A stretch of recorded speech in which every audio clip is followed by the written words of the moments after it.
Chapter 1. A bright yellow chandelier hung from the ceiling of a lavish dormitory, its many candles illuminating polished furniture and a grand bed. This room belonged to Ed Roth's tailor, the arrogant son of a high-ranking noble family who had strutted through the halls of Sylvania Academy as if he were king. Once untouchable, Ed now found himself cornered. The list of his offenses was long and unforgivable. He had cursed in the presence of Princess Peenia, tampered with the entrance examination, disregarded decorum, and smeared the honor of the Roth's tailor name with fits of jealousy and reckless behavior. His household had finally lost patience. For all his privileges, Ed had become nothing more than a liability. The verdict was severe. His name was stripped from the family register, erasing his ties to nobility. With his life in shambles, Ed sat alone in his dormitory, head buried in his hands. He could feel fate mocking him. Moments later, he was tossed unceremoniously from his room, his belongings stuffed into a few brown suitcases that were thrown onto the dirt beside him. The attendants muttered hollow words of thanks for his hard work before walking away without a glance. Students passing by reacted instantly. Some pointed in disbelief, others whispered, while many avoided eye contact altogether as if he carried a curse. His disgrace was complete. The former noble who once carried himself with swagger had become a spectacle. Gossip spread quickly across the academy grounds, painting him as a filthy noble who had only himself to blame. Sitting on a bench, surrounded by luggage, Ed endured the scornful remarks. A dark aura seemed to hover around him. Inwardly, however, Ed's thoughts were not those of the arrogant boy everyone despised. The person inside was not truly Ed Roth's tailor but an ordinary young man from another world who had found himself trapped in this body. The magical world of Sylvania was not fiction anymore. It was the setting of his favorite game, The Failed Swordsman of Sylvania, an award-winning title he had played countless times. He recalled how similar stories usually unfolded. Players who crossed into game worlds often possessed heroes or villains of immense talent, whether genius heirs, clan masters, or legendary hunters. Instead, he had been thrust into the body of Ed Roth's tailor, a third-rate villain destined for ruin. Worse, the moment of his arrival coincided with Ed's downfall. The developers had designed this character as a failure. Even his name lacked charm. The weight of this misfortune made him cry out in frustration, though to onlookers his cries only seemed like arrogant protests. Students sneered, calling him a shameless fraud for daring to speak of living frugally when he had spent his life in excess. Their jeers left him speechless, forcing him into silence. As he sat in humiliation, a shimmering status window appeared before him. It revealed Ed's details: 17 years old, in his second year at Sylvania, human, and without a single achievement. His stamina ranked at 3, intellect at 4, talent at 7, willpower at 7, and luck at 6. While not entirely useless, these numbers painted the picture of mediocrity. He understood immediately why Ed had been nothing more than a side character, destined to fade into obscurity. A memory surfaced of the game's ending credits. He recalled the pitiful figure of an elderly man with a thin mustache, crouched barefoot in a corner of the street. That man had been Ed Roth's tailor, whose fate was to beg for scraps until death. The realization chilled him. The ending was logical. A spoiled noble who knew nothing of survival, abandoned to the streets, could only fall so low. He sighed, pale with dread, yet clung to one truth. Though disowned, Ed had not been expelled. That small detail was vital. Sylvania Academy was renowned across the continent. Any graduate could secure a stable life. Graduation became his new goal. The academy itself resembled a sprawling city, with white towers gleaming across the Ark Valley and the surrounding mountains. Carrying his suitcases, Ed retreated into the northeastern forest to escape prying eyes. Exhausted after half a day of walking, he sat on his luggage to rest. His mind swirled with questions about survival, tuition, and his next steps. Tuition loomed as his greatest problem. As a disowned noble, he had no wealth, nor the skill to earn a scholarship. Fortunately, his family had already paid for the current semester. That gave him time. If he could endure until the next term, perhaps he could secure funding. For now, survival came first. Rifling through his belongings, he found only extravagant clothing, ceremonial daggers, and an ornamental cup, items of no practical use. With no food and nowhere to sleep, he decided to remain in the forest. At least a stream nearby provided water. He had 10 days until classes began. Determined, he resolved to train and prepare. His first attempt was the Windblade spell. He slashed through tree trunks until exhaustion forced him to stop, discovering that magic drained his stamina and left him painfully hungry. Remembering an old tale from his grandfather about eating tree bark in desperate times, Ed tried to boil bark in the ceremonial cup. He forced himself to chew it but immediately spat it out in disgust. Days of nausea and hunger followed. On the third day, he gave up on eating bark and turned instead to building shelter. With only his 2 hands, he struggled to raise a simple wooden frame, failing repeatedly before finally managing to secure it. Using his luxurious clothes as bedding, he slept under crude supports. The following day, he completed a makeshift wooden tent. A notification from the status window informed him his crafting proficiency had increased. This revelation surprised him. Ed's talents lay not in magic but in handiwork, a skill ignored during his life as a noble. He embraced this discovery, fashioning a harpoon by strapping a dagger to a sturdy branch. Starving, he jabbed wildly into the stream until he caught 2 fish. Roasting them with ignition magic, he finally tasted food after a week of suffering. Relief brightened his expression. If he could endure like this, perhaps survival was possible. Lost in the joy of eating, he forgot the presence of others in this world. His heart nearly stopped when a figure appeared before him. A beautiful girl with long blonde hair and golden eyes stood watching. It was Princess Peenia, the disciplinarian of Sylvania Academy and the very one who had orchestrated his expulsion from the dormitory. Chapter 2. Ed Roth's tailor existed as a villain the moment a player began the story of Sylvania Academy. Using his noble status, he brazenly pursued the childhood friend of the main character, only to be beaten down and humiliated. His resentment festered, leading him to manipulate the entrance examination to disadvantage the protagonist. His scheme, however, collapsed when a girl who concealed her identity during the exam revealed his deception. That girl was Peenia Elias Kroll, the Empire's 3rd princess. Possessing a rare ability of insight, she could see through lies and expose hidden schemes. Before her sharp gaze, Ed's excuses crumbled, and he was expelled from his dormitory. The entire academy soon came to despise him. It was a cruel twist of fate that the boy now living in Ed's body encountered Peenia once again. Her golden eyes narrowed in fury as she crossed her arms, demanding to know what he was doing in the forest.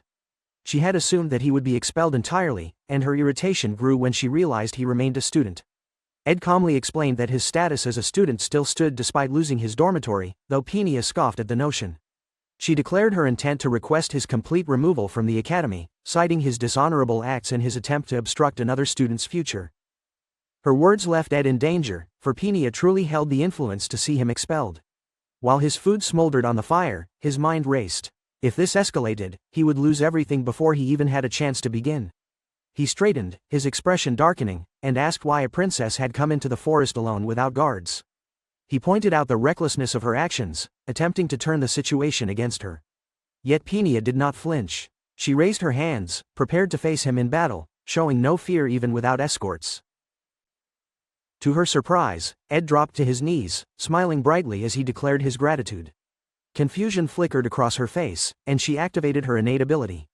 The truth startled her. Despite her suspicion, no falsehood lingered in his words.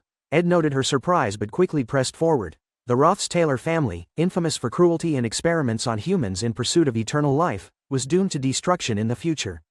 As a disowned son, he would escape that fate. Even as his fish burned to cinders, he realized that being cast out might be a blessing. With determination, he resolved to face Peenia honestly. He could not afford deception, for her insight would expose him instantly. He glanced at her attire, noting her simple clothes and lack of guards. Realization struck him that she was undergoing Professor Glast's placement test, which required students to retrieve magic beads hidden in the forest. Only those who acquired beads of high magical power, particularly the golden beads, would qualify for Class A. For someone like Peenia, who held herself to the highest standard, Class A was the only acceptable result. She scorned his words, warning him again of expulsion. Ed interrupted and claimed she would never reach Class A without his help.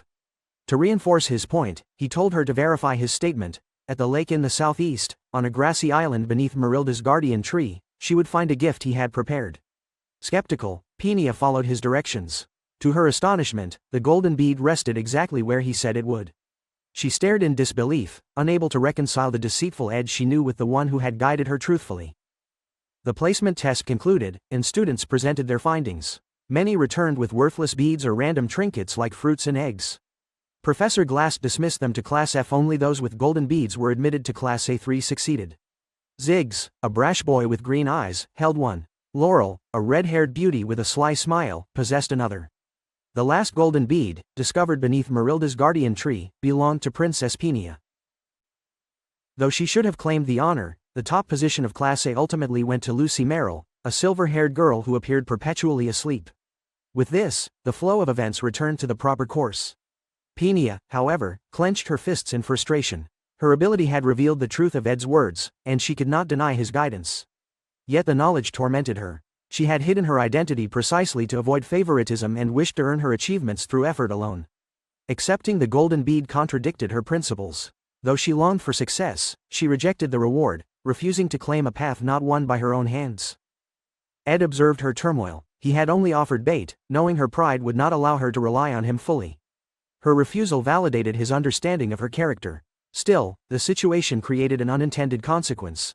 In the original story, Penia's failure during the placement test shaped her into the Princess of Love, a title earned through struggle. If she succeeded too early, the narrative could collapse, rendering all of Ed's foreknowledge useless. Thankfully, Lucy Merrill's presence stabilized the scenario. Penia raged nonetheless. She had to admit Ed had not lied, for without his help she could not have found another bead. Bound by her word, she could not push for his expulsion. Slamming her fist into a wall, she swore to keep watch over him. Meanwhile, Ed celebrated catching a fish larger than the sardines he had managed before. His days became a routine of running from his makeshift wooden tent to the academy, as he lacked any convenient transport. Still, he accepted the hardship. When the opening ceremony of the semester arrived, he returned to the grand halls of Sylvania Academy. The announcer welcomed students, encouraging them to enjoy the feast as they prepared for another year of study. While Ed devoured plate after plate of meat, whispers surrounded him. Students muttered about his disgrace and questioned why he dared to show his face. To them, his presence was an insult. He ignored their scorn, savoring the rich food. His goal remained clear: graduation mattered more than pride. Even as others sneered, a few students whispered that something about him seemed different. Among them, a girl with long brown pigtails tied with a ribbon commented quietly on the change she sensed.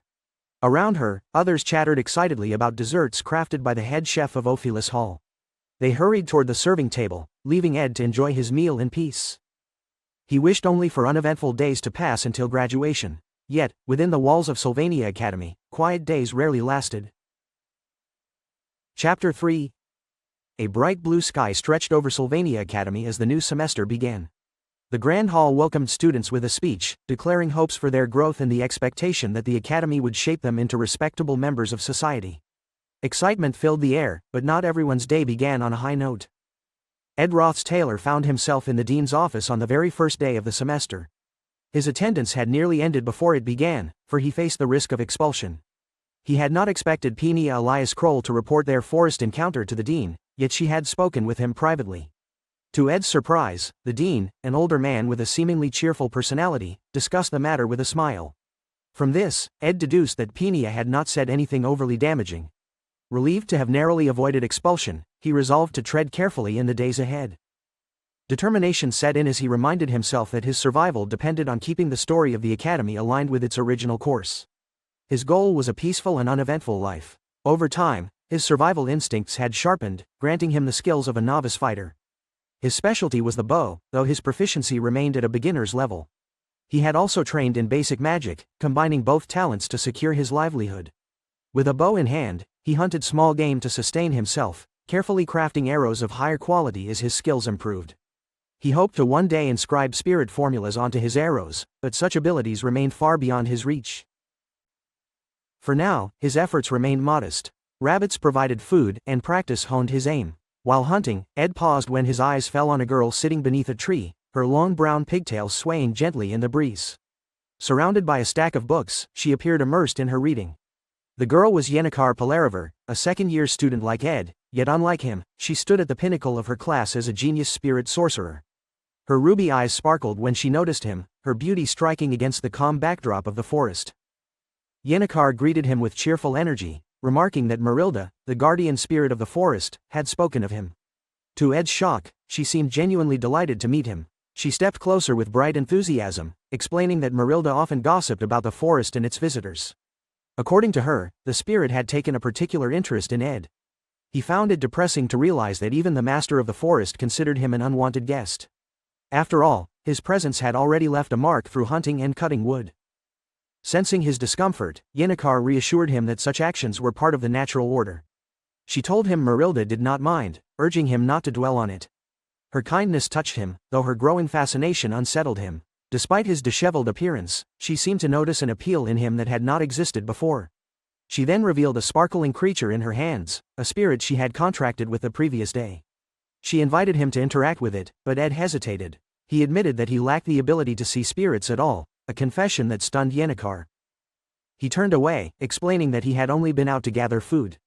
Maintaining his advantage required sticking to the original storyline, and Yennecar was a key figure whose future carried heavy consequences. He chose to distance himself, leaving her saddened by his abrupt departure. Yet she could not help but agree with Merilda's assessment that Ed was fascinating.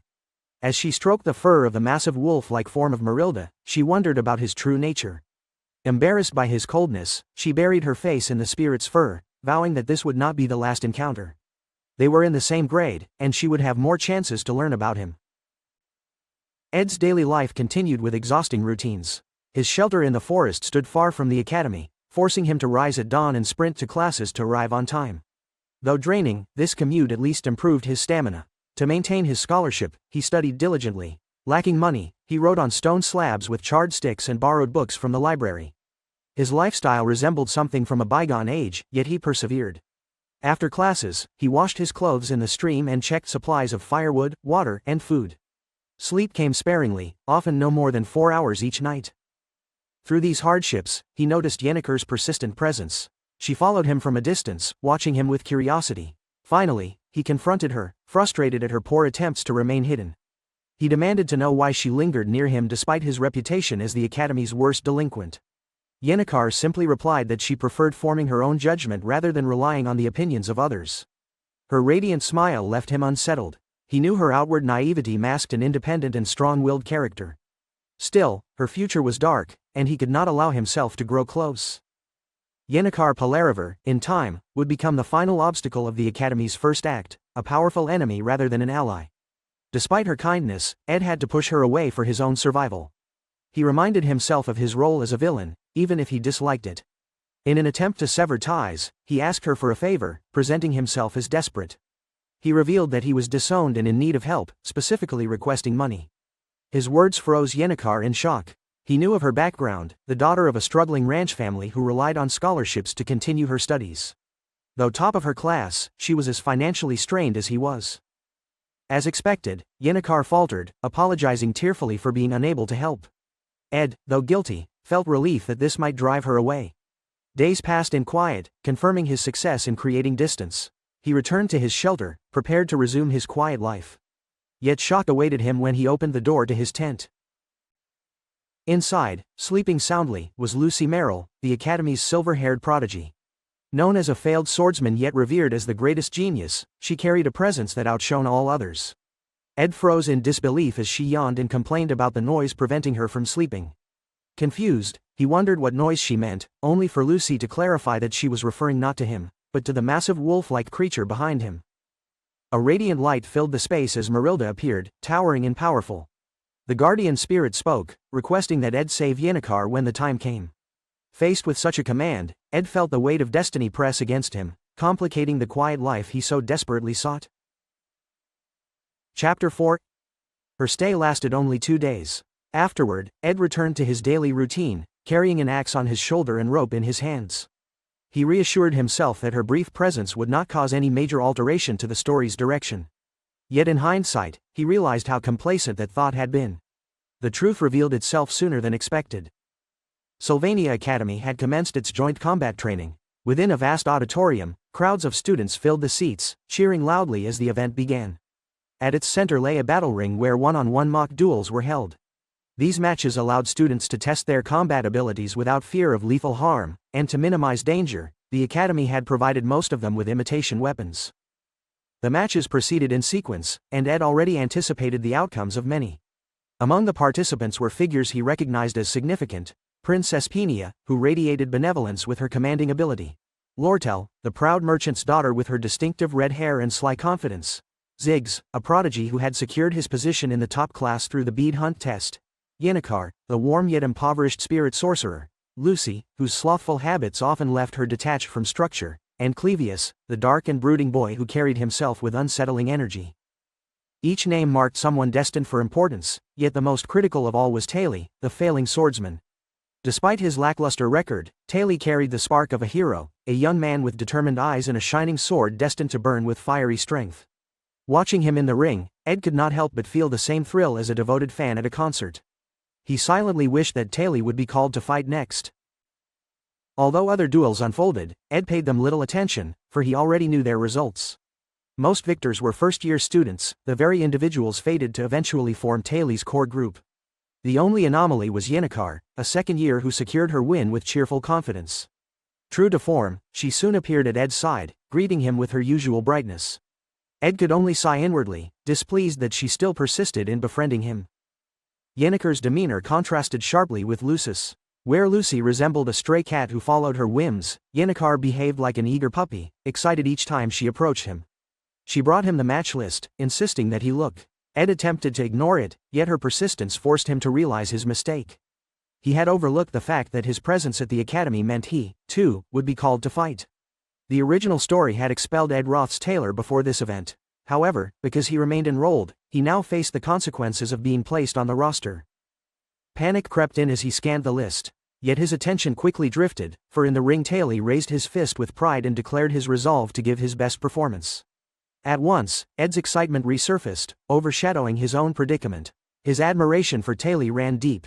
Though they now existed as separate individuals, Ed had once guided Taylor countless times within the game. He had endured losses, repeated failures, and eventual victories through Taylor's perspective. That bond lingered in his heart, and he could not resist cheering inwardly for the boy who embodied resilience. The announcer's voice soon called for Lucy Merrill, instructing her to prepare for her match. She was nowhere in sight until, with a languid yawn, she rose from beneath the backup podium beside the ring. Ordered to duel without delay, Lucy reluctantly stepped forward to face her opponent. Her adversary was none other than Taylor McClure. Ed knew this scene well. Taylor, though untrained, was destined to awaken his talent through this confrontation. His sword, infused with fiery strength, was supposed to cut through Lucy's swift magic. Although initially overpowered, he would achieve his first legendary victory when Lucy disqualified herself by casting intermediate lightning magic. As the fight began, Taylor charged with brass knuckles, striking with all his might. Yet Lucy casually blasted him aside with a single spell. The arena fell silent. Ed clenched his fist, holding on to faith. Lucy only yawned, scratching her head in disinterest, while whispers spread through the stunned crowd. They reasoned that no one could hope to defeat the academy's top student and dismissed Taylor's reckless charge as foolish. Still, Taylor refused to surrender. Trembling, he reached for his sword, staggering back to his feet while the audience ridiculed him. His determination did not waver. Ed's heart swelled with admiration as he silently urged him onward. Taylor launched another desperate charge, calling Lucy's name as he closed the distance. Yet the outcome veered from Ed's expectations. Instead of lightning, Lucy summoned a ball of green light that manifested into the form of a massive wolf. Its roaring energy overwhelmed Taylor and flung him across the arena. His body struck a pillar near Ed before crashing violently to the floor, cracking the stone beneath him. Purple light glowed within Lucy's eyes as she glared at Taylor's crumpled form. The announcer declared Lucy Merrill the victor, and the auditorium erupted in celebration. Ed, however, remained frozen in disbelief. The scene that should have marked Taylor's first step toward recognition had ended in bitter failure. As the cheers thundered, Ed stared at the fallen hero, horrified that the story had already begun to shift away from the path he once knew. Chapter 5. Ed was shaken to the core when Taylor lost his first decisive battle. That single defeat meant the story's structure had begun to deviate. Heartache weighed on him as he watched Taylor leave the ring, shoulders sagging with defeat. It was immediately clear to Ed that this change could lead to dire consequences, and he could not afford to leave the hero unattended. Lucy had defeated Taylor by summoning a wind spell that shielded her against sudden strikes. This powerful protection manifested in the form of a wolf's face, created by contracting with Merilda, a high-class wind spirit. Such magic automatically guarded its user, a continuous defense far stronger than ordinary barriers. The problem was that in the original scenario, Lucy had never forged such a contract. Her unexpected visit to Ed's camp in the forest had led to her meeting Merilda, which had altered her path and made her even more formidable. While Lucy stretched out her hand asking for food, Ed ignored her completely, sprinting past with his thoughts consumed by the disaster unfolding before him. The announcer's booming voice filled the arena, declaring that the next combat match would feature Ed Roth's Taylor himself against Princess Peenia Elias Kroll. The princess was already walking toward the ring, composed and radiant. She attempted to engage him, but Ed rushed past without pause, his pace quick and intense. The truth remained undeniable. Taylor was supposed to emerge victorious against Lucy, gaining both confidence and recognition. That moment had been designed as his first triumph. Now, due to Ed's existence within the academy, the destined outcome had collapsed. Overcome with guilt, he sprinted after Taylor, calling to the hero's retreating figure. He did not know whether his words would make any difference, yet doing nothing was no longer an option. Ed shouted with fervor, pouring energy into encouragement. He urged Taylor not to be ashamed, insisting that his efforts mattered and would bear fruit. Though it looked like kindness, Ed was far from selfless. Deep down, he knew that if Taylor's resolve shattered, the burdens meant for the hero would inevitably fall upon his own shoulders. To prevent that future, Ed forcefully flooded Taylor with determination, his face flushed purple from effort as he cried out.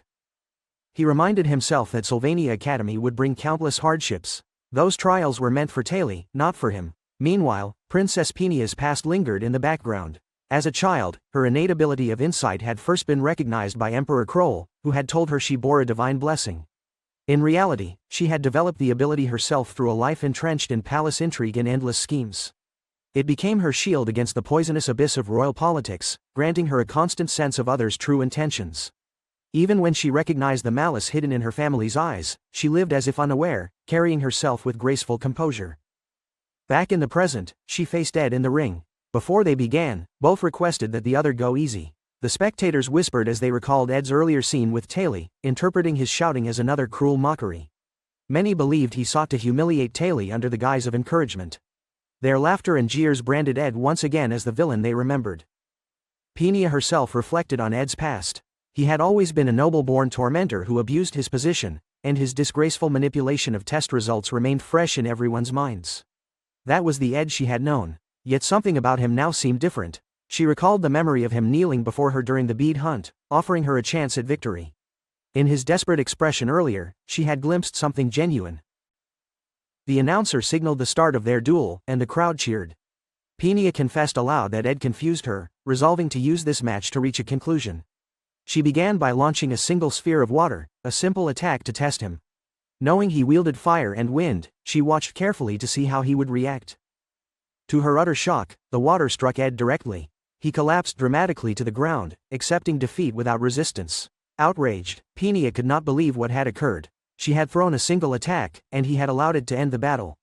The crowd roared with laughter, mocking his pathetic performance. They concluded his fight had been even more disgraceful than Taylor's. The students praised the princess, cheering for her victory. Ed bowed respectfully and claimed he had learned much, yet Penia knew such words were hollow. He had never even looked her in the eye. She realized he had intentionally surrendered, which only worsened her irritation. Declared the victor, she stood amidst thunderous applause, though her heart seethed with frustration. Ed swiftly left the stage, unwilling to remain in her presence. He needed to avoid Penia, recognizing her immense importance to the scenario. Only Taylor mattered more. Desperate, he resumed his search for the hero, muttering curses under his breath. Unfortunately for him, Penia intercepted him in the hall. She demanded answers, refusing to let his evasions distract her. Ed attempted to deflect, but she confronted him with blunt questions, a habit formed from years of needing to discern hidden motives. She pressed him on his family, speculating that he sought expulsion to cut ties with their corruption. Though her deduction held fragments of truth, Ed could not admit it. He denied everything, lying without hesitation. Her insight ability told her he was lying, but she lacked the proof to expose him. Frustration flared as she pressed further, asking why he cheered for Taylor if he had once bullied him. Ed's evasions only deepened her anger. He continued lying with such persistence that she nearly shook with rage, demanding eye contact. He stubbornly avoided it, repeating falsehoods she could see through. Eventually, Penia abandoned the confrontation. She recognized his impatience to leave and acknowledged that he had urgent matters awaiting. Ed bowed in thanks before departing, though he reflected on her burden. Her life was shaped by endless scrutiny and politics, whereas his current troubles stemmed from his intrusion into the narrative. For once, he saw a glimpse of vulnerability in her. He advised her to relax, reminding her that the academy was not the palace. She masked her emotions, yet she felt something shift within her. Ed ran once more, desperate to locate Taylor. If the hero abandoned his journey, then Ed's carefully built survival would crumble. Worse, the entire world might collapse. Relief washed over him when he finally found Taylor, sitting alone with his broken wooden sword. Yet before Ed could speak, another figure stepped forward protectively. The girl stood with arms spread wide, defending Taylor from further harm. Ed recognized her immediately as Ayla, the heroine destined to stand beside the hero. Chapter 6. Ayla stood firmly in front of Ed, Her arms spread wide as if to shield Taylor from further harm. She had always been Taylor's beloved childhood friend, the one who cheered him on in every moment of struggle, and she was determined to protect him now. Her voice carried sharp resolve as she insisted that Taylor was already enduring enough hardship without Ed making matters worse. She declared that Taylor did not need to be harassed any longer. Taylor rose slowly to his feet, his wooden sword clutched loosely in his hand. His expression revealed genuine surprise at seeing Ed still present in Sylvania Academy. For his part, Ed was equally stunned. He had thought Taylor's spirit had broken after the duel with Lucy, yet the sight before him told another story. The hero, once again, stood ready to face the future. Taylor's determination radiated from every aspect of his stance. His unwavering gaze locked onto Ed as he gently pushed Ayla behind him, signaling that he would handle this confrontation himself. Ed could not help but notice the unyielding willpower that blazed within Taylor's eyes. That indomitable strength was what set him apart from others, the very spirit of a hero who refused to bend no matter how formidable the opponent. Ed's thoughts drifted briefly to the duel he had just finished with Princess Peenia. During that time, Ayla had run tirelessly to Taylor's side, encouraging him without pause. She had not once looked back, choosing instead to place all her faith in the boy she had grown up with. Her voice had carried warmth and unshakable confidence as she reminded Taylor of his ability to overcome challenges. That encouragement, steady and unwavering, was what allowed him to rise now. When Taylor finally spoke, he questioned Ed's presence, demanding to know what business he had with him. Ed observed quietly, recognizing the truth. As long as Ayla stood by Taylor's side, the hero would never remain down for long. Together, they would continue to push forward. With that realization, Ed chose not to linger. He acknowledged Taylor's strength with the blade and offered no schemes or hidden motives. Ed turned away, admitting silently to himself that he had always expected the hero to be the one to save the world, while he himself focused only on survival. Yet, seeing Taylor standing strong after defeat brought a wave of relief. It was not because the story had returned to its original course, but because the companion he had journeyed with during countless hours of the game remained whole. That was enough for him. Taylor and Ayla exchanged looks of disbelief as Ed walked away, puzzled by the way he carried himself as though he had proven something. However, Ed had no time to dwell on appearances. His thoughts were quickly interrupted when the ground trembled and a blazing pillar of fire erupted from the direction of the Academy's auditorium. The time had come for another pivotal event. Originally, this scene was meant to unfold in front of every student seated within the Nail Building, but circumstances had shifted. A great red dragon roared furiously within the building's confines. The Golden Daughter, Lortel Cahelland, reacted immediately, conjuring powerful ice magic to counter the beast's fiery breath. The spell froze the massive creature in an instant, encasing it in a shimmering crystal. The victory was short-lived. With a thunderous roar, the dragon's flames shattered its icy prison. The monster's immense power revealed the truth. It was not acting of its own accord. The dragon was bound and controlled by Yennecar Polariver, the gifted spirit sorcerer. She had summoned the mighty fire dragon and now wielded it against Lortel in a devastating duel. Even from outside the building, Taylor and Ayla could witness the colossal struggle. The dragon's size and the brilliance of the battle ensured that no student could ignore it.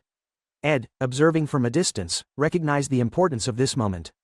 Taylor needed to witness the clash, for it was one of the trials that would shape his journey. The final opponent of the first act was none other than Yennecar Polariver, and this was her stage. Despite Lortel's immense talent, her ice spells faltered beneath the relentless inferno spewing from the dragon. The crowd of second-year students erupted in cheers as Yennecar triumphed, her reputation cemented by her dazzling control and infectious personality. They celebrated her as the pride of their year, offering praise that she accepted with radiant joy. Yet, Yennecar's smile faltered when she noticed medics rushing Lortel away. Horror crept into her heart as the reality of her actions sank in. Though unintentional, she had inflicted serious harm. The praise ringing in her ears felt hollow, drowned out by the guilt of what she had done. The outcome of this event diverged from the original scenario. Lucy's victory over Taylor had shifted the sequence, making Yennecar the center of attention instead of the hero. She was now elevated as the protector of the Academy's pride, a position that would only complicate her life further. Ed sighed as he watched from the shadows. Every time he became entangled with the main characters, complications followed. He hoped that Yennecar's path would steer away from his camp. However, fate was rarely so kind. 2 weeks passed after the joint combat training. Without frequent interference from the Academy's central figures, Ed finally found time to focus entirely on survival. He crafted a fishing net to secure food and poured himself into rigorous study. His efforts yielded results. His stamina, intellect, talent, and willpower improved steadily. His body, hardened by constant training, grew more defined and muscular. One evening, after bathing in the stream, Ed returned to camp dripping wet only to find Yennecar waiting for him.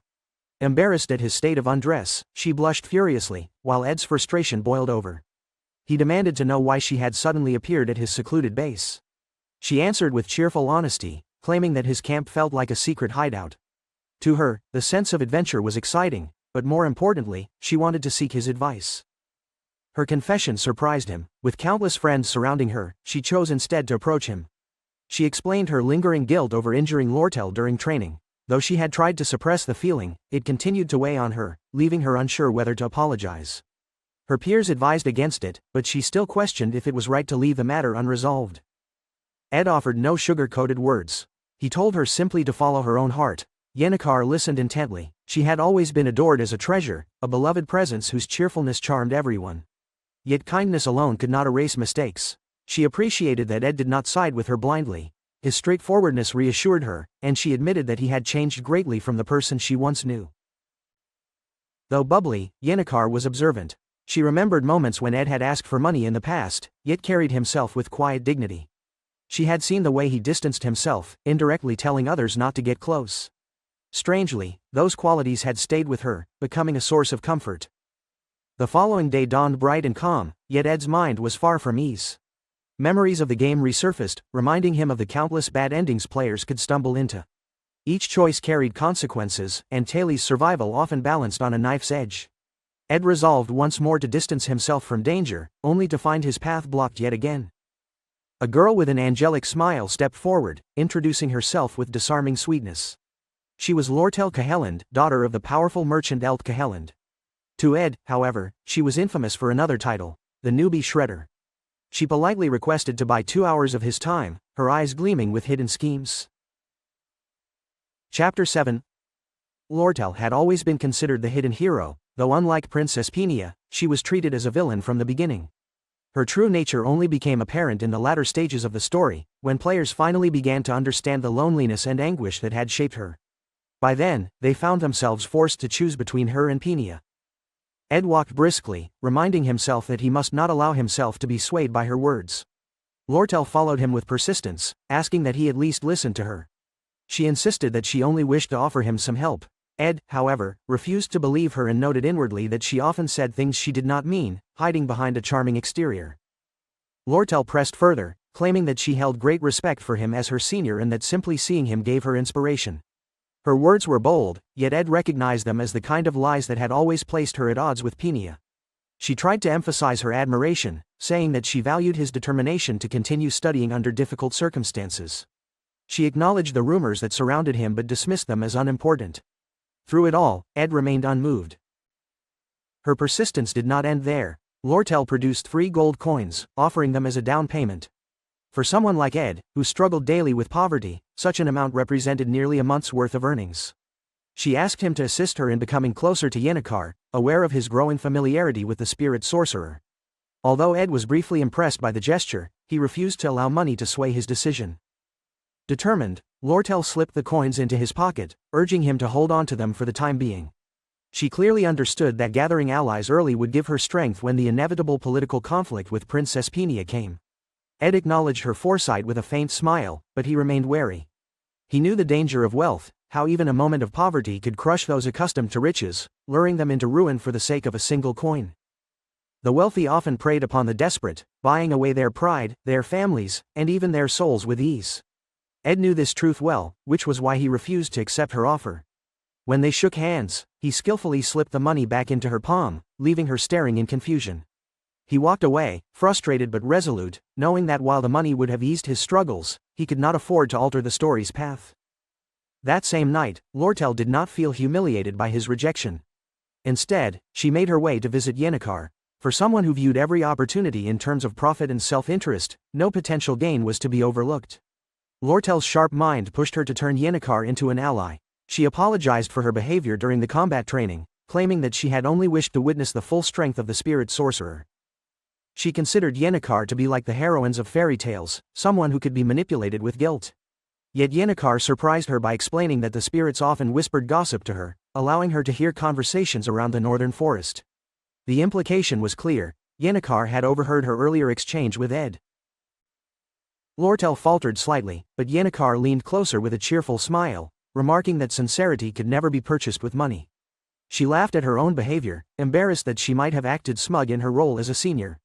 Though Lortel had expected naivety, she realized instead that Yennecar was far more perceptive than she appeared.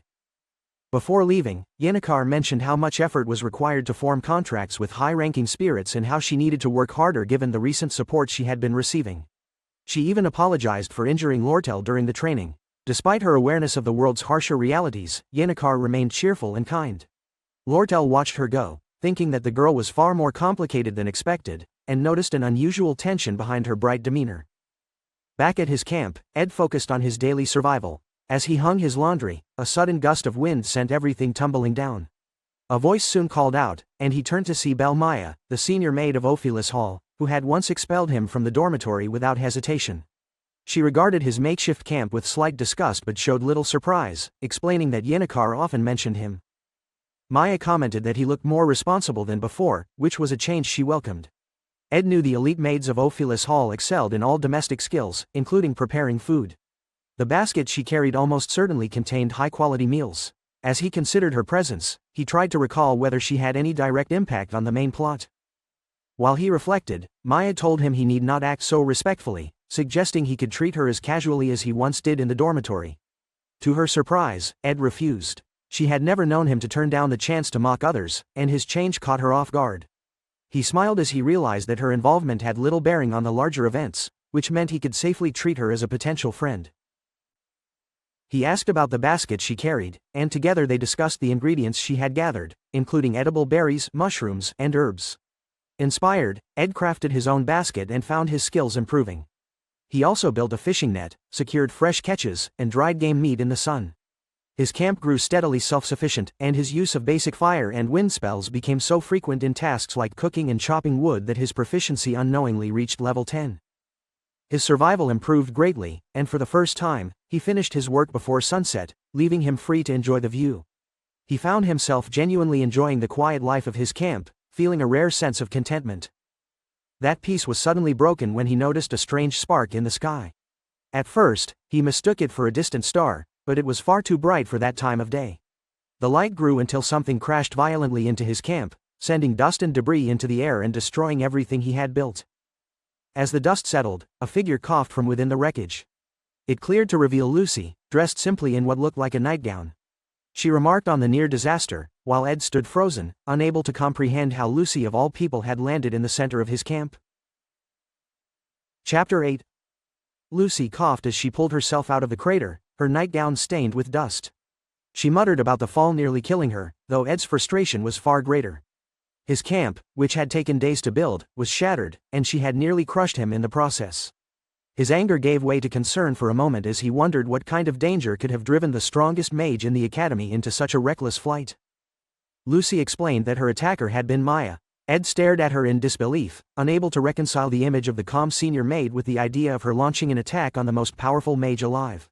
Lucy admitted that she had skipped class, as she often did, and Maya had seemed unusually irritable. The encounter had been so sudden that she had panicked and teleported without a proper destination, which led her directly into Ed's camp. While Ed struggled to control his temper, Lucy shifted the subject, asking whether he had any jerky to spare.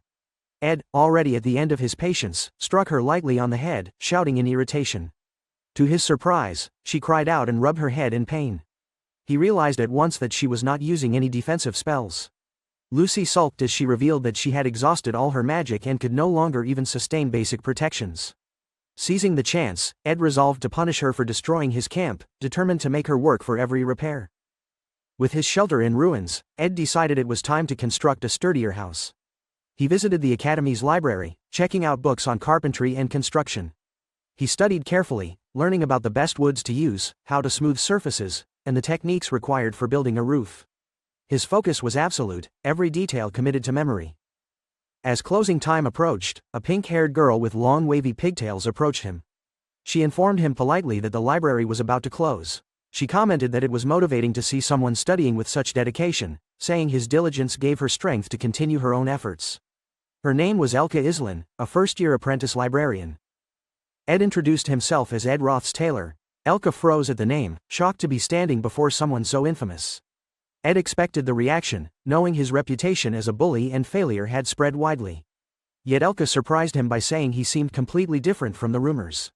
She observed that he was studying books she herself struggled to understand, and she admitted that the gossip about him being arrogant clearly missed the truth. She laughed lightly, remarking that rumors could not be trusted. Ed, stunned by her sincerity, managed only to thank her before she departed. Suddenly, the air in the library grew oppressive. The ground trembled as books tumbled from their shelves. A surge of magic roared upward, purple light piercing the night sky like a beam. Ed recognized it instantly from the game's story, the summoning of Glaskin, the highest-ranked spirit of darkness. At the temporary camp near the student center, students had gathered under the guidance of Taylor and his companions. Barely 2 hours had passed since the first tremors, yet fear and confusion were spreading rapidly. Ayla gazed at the sky, recalling her studies. The light was unmistakably a summoning rune for Glaskin. Even Princess Peenia admitted this was disastrous. Only one student had the spiritual connection necessary to attempt such a summoning, Yennecar Polariver, the Academy's second-year prodigy. Taylor declared that if Glaskin fully manifested, countless students would die. He urged everyone to move inside the student center where they would be safer. Claire, captain of the guard, reassured them that outside help would arrive once others noticed the commotion. However, Elvira from the alchemy faculty argued that external support might be too slow. With the barrier weakened by spirits of darkness, the problem needed to be solved from within. Clevius Nortondale from the combat faculty shouted in protest. His fear was obvious as he reminded them that intermediate spirits prowled outside the barrier, while high-ranked spirits guarded the building itself. He described 2 such beings, Takan, a berserk fire spirit, and Velosper, a dark spirit of immense power. He called the plan a suicide mission and refused to take part. Lortel questioned whether Yennecar could truly manage such power alone. Ayla clarified that most of the summoning's strength came from Velosper. Yennecar was merely the medium, a vessel being manipulated. Spirits of darkness preyed upon spirit sorcerers, bending them to their will. The tragedy was that Yennecar, the Academy's most gifted spirit scholar, was now enslaved to that very darkness. Ziggs reminded everyone that speculation was wasting time. The real choice was whether to wait for professors to arrive in the morning or act themselves. All eyes turned to Princess Peenia, who bore the burden of leadership. Beads of sweat lined her forehead as she recalled Ed's earlier words about her lack of peace. She wished for that peace, yet leadership gave her no such luxury. Gathering her resolve, she announced that they would strike within an hour. Only top students and her personal guard Claire would accompany her.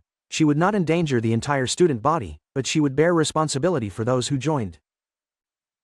Reports soon arrived that Audrey Hall and the Potions Archives were on strike, leaving no support from those faculties. Peenia sighed but reassured herself that most students were accounted for and safe. Suddenly, a girl rushed forward, crying that not everyone was present. Her friend, an apprentice librarian, was still at the student library. Peenia demanded names, and the girl revealed it was Elka Islin. The color drained from Ziggs's face. He erupted in panic, insisting on leaving immediately to save her, but Lortel cautioned him to focus on stopping Yennecar. Peenia stepped in, agreeing with Lortel, adding that Elka was not alone. A second-year student remained in the library, and surely that student could protect her. The girl hesitated before naming the other student. Pressed by Ziggs, she finally admitted it was Ed Roth's Taylor. The students erupted in disgust. They cursed Elka's misfortune at being left with the Academy's most hated first year. No one trusted Ed to protect her. In fact, the thought of him alone with Elka enraged them further. Ziggs nearly lost control. His fury erupted as he imagined Elka in danger, whether from spirits or from Ed himself.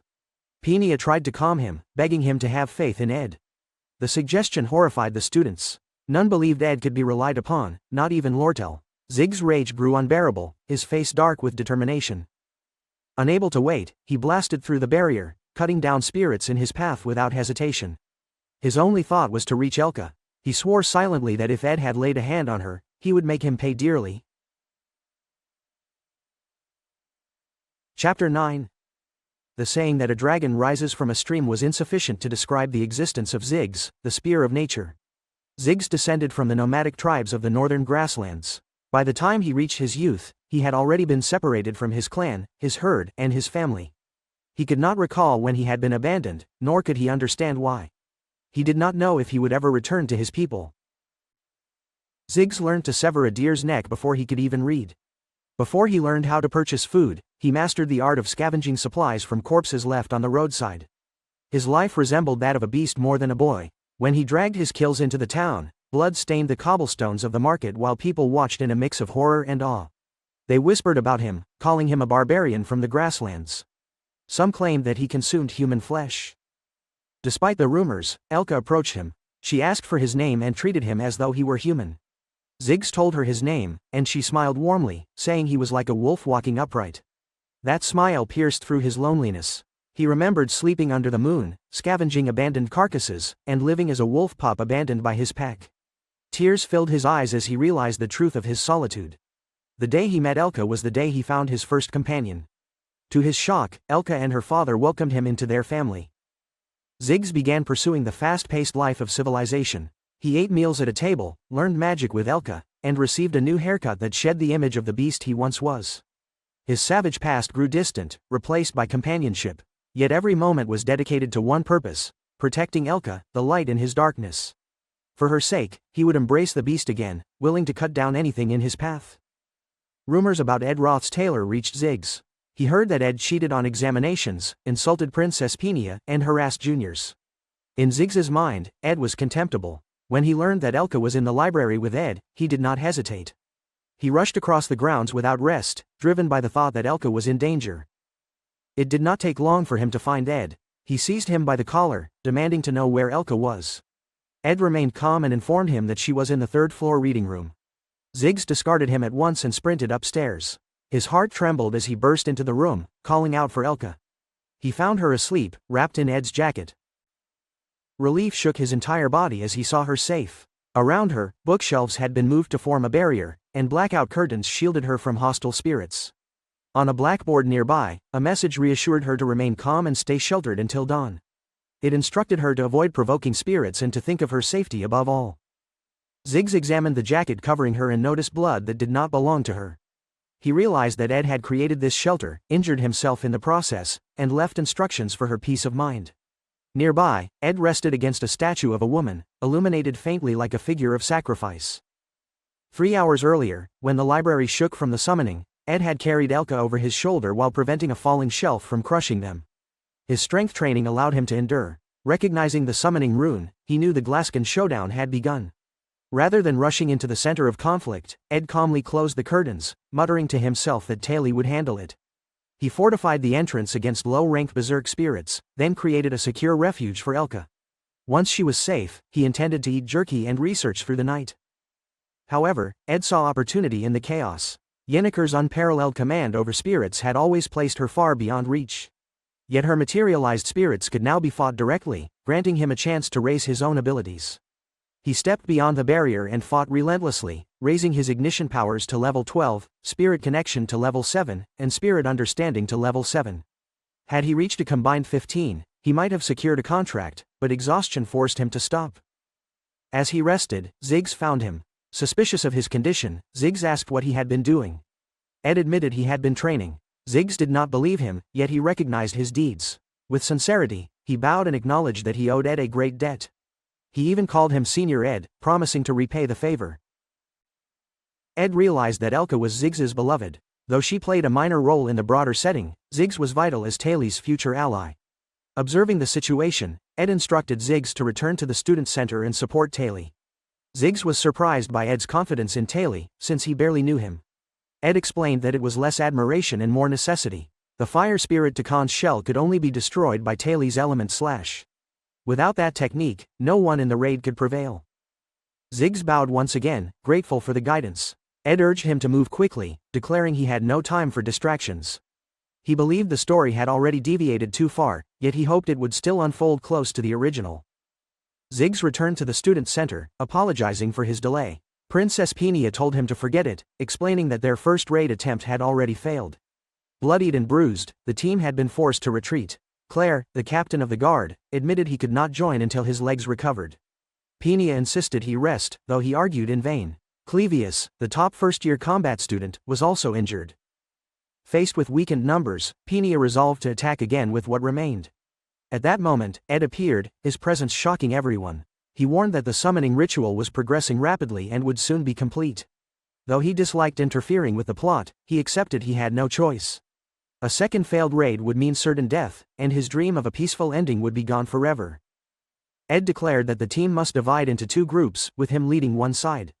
His involvement had already altered the story, and from this point onward, Ed Roth's Taylor would intervene directly. Chapter 10. Everyone was stunned when Ed Roth's Taylor appeared before them and began directing the raid.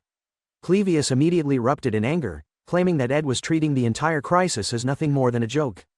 His protests were cut short when Ziggs intervened, urging him to at least listen to what Ed had to say. Ed calmly explained the situation. They were facing two threats: the high-rank fire spirit Takan, summoned by Yennecar, and the spirit of darkness Velosper, which had overwhelmed the spirit sorcerer. They had already learned from experience how difficult it was to injure Takan due to the toughness of his hide. A direct assault would only lead to more losses. Ed proposed an alternative strategy. Instead of continuing a head-on attack, they would divide their forces into two groups. One would serve as the luring team, distracting Takan and drawing his attention. The other would use that opportunity to bypass the beast, reach the combat training grounds, and subdue Yennecar directly. It was a bait-and-switch tactic, shifting the focus from the beast to the true target. Lortel strongly opposed the idea. She reminded them that none of them had ever fought anything like Takan during their training exercises. Their previous retreat had been nothing short of luck, and if the luring group failed, the subduing team would be hunted down. There was also the danger that both spirits could end up facing them at once. Ed countered that while the risks were high, they no longer had the luxury of alternatives. The true objective was to take down Yennecar, for once she fell, the beast would lose its strength as well. Some of the students argued that volunteering for the luring group was akin to signing one's death warrant. It was then that Taylor stepped forward, offering to join the luring team. Ed rejected the offer outright. He insisted that Taylor's role was far too important in the confrontation with Yennecar. Taylor argued that he was quick and willing to risk his life, but Ed dismissed the notion, telling him he was mistaken. This was not about sacrificing members but about using the right people for the right task. Ed then named the luring group, himself, Clevius, and Lortel. Both Clevius and Lortel were horrified. Clevius immediately shouted in refusal, convinced that this was a death sentence. Lortel tried to decline more politely, but Ed remained firm. There was no time to waste, and this was the only path forward. Their argument was silenced when Peenia, acting as commander, gave her final decision. They would divide the raid as Ed suggested. Taylor, Peenia, Elvira, Ayla, and Ziggs would form the subduing team tasked with stopping Yennecar. Meanwhile, Ed, Clevius, and Lortel would lure Takan away. Her final words to both groups were brief and absolute: they must survive no matter what. In the corridor of Nail Hall, Takan's heavy steps echoed ominously. Lortel asked Ed how he planned to delay a fire spirit. He only told her to follow his lead and assured her they could succeed. With that, the three of them charged forward. Ed was already familiar with Clevius's reputation. Despite his gloomy demeanor and fearful personality, Clevius was the strongest among the first-year combat students. His lack of confidence contrasted with his true ability. Ed offered reassurance, telling him that he could handle this. Clevius was surprised by Ed's confidence but thought him arrogant. Nevertheless, Peenia's firm command had left him no choice. Surrounded by allies, he found a sliver of courage. Takan finally noticed them and released a roar that shook the entire hall. Clevius trembled at the overwhelming pressure. He turned to ask Ed for guidance, only to realize that both Ed and Lortel had disappeared, leaving him alone before the monstrous spirit. The realization struck both him and Takan at once. Silence fell for a moment before panic overtook Clevius. He ran in terror, screaming curses at Ed while narrowly dodging the beast's attacks. Meanwhile, Lortel stood outside the hall, recalling Ed's instructions. Once Clevius had drawn Takan's attention, their part of the plan was complete. Ed had insisted that Clevius, despite appearances, would not fall so easily. He had even suggested that Clevius might defeat Takan himself. Ed had then turned to Lortel, assigning her the most crucial role. She was to secure the entry path for the subduing team and land a decisive blow on Takan when the time came. Though skeptical, she had agreed. Now, she gathered her mana and unleashed a powerful spell, blasting open a massive hole in the wall of Nail Hall.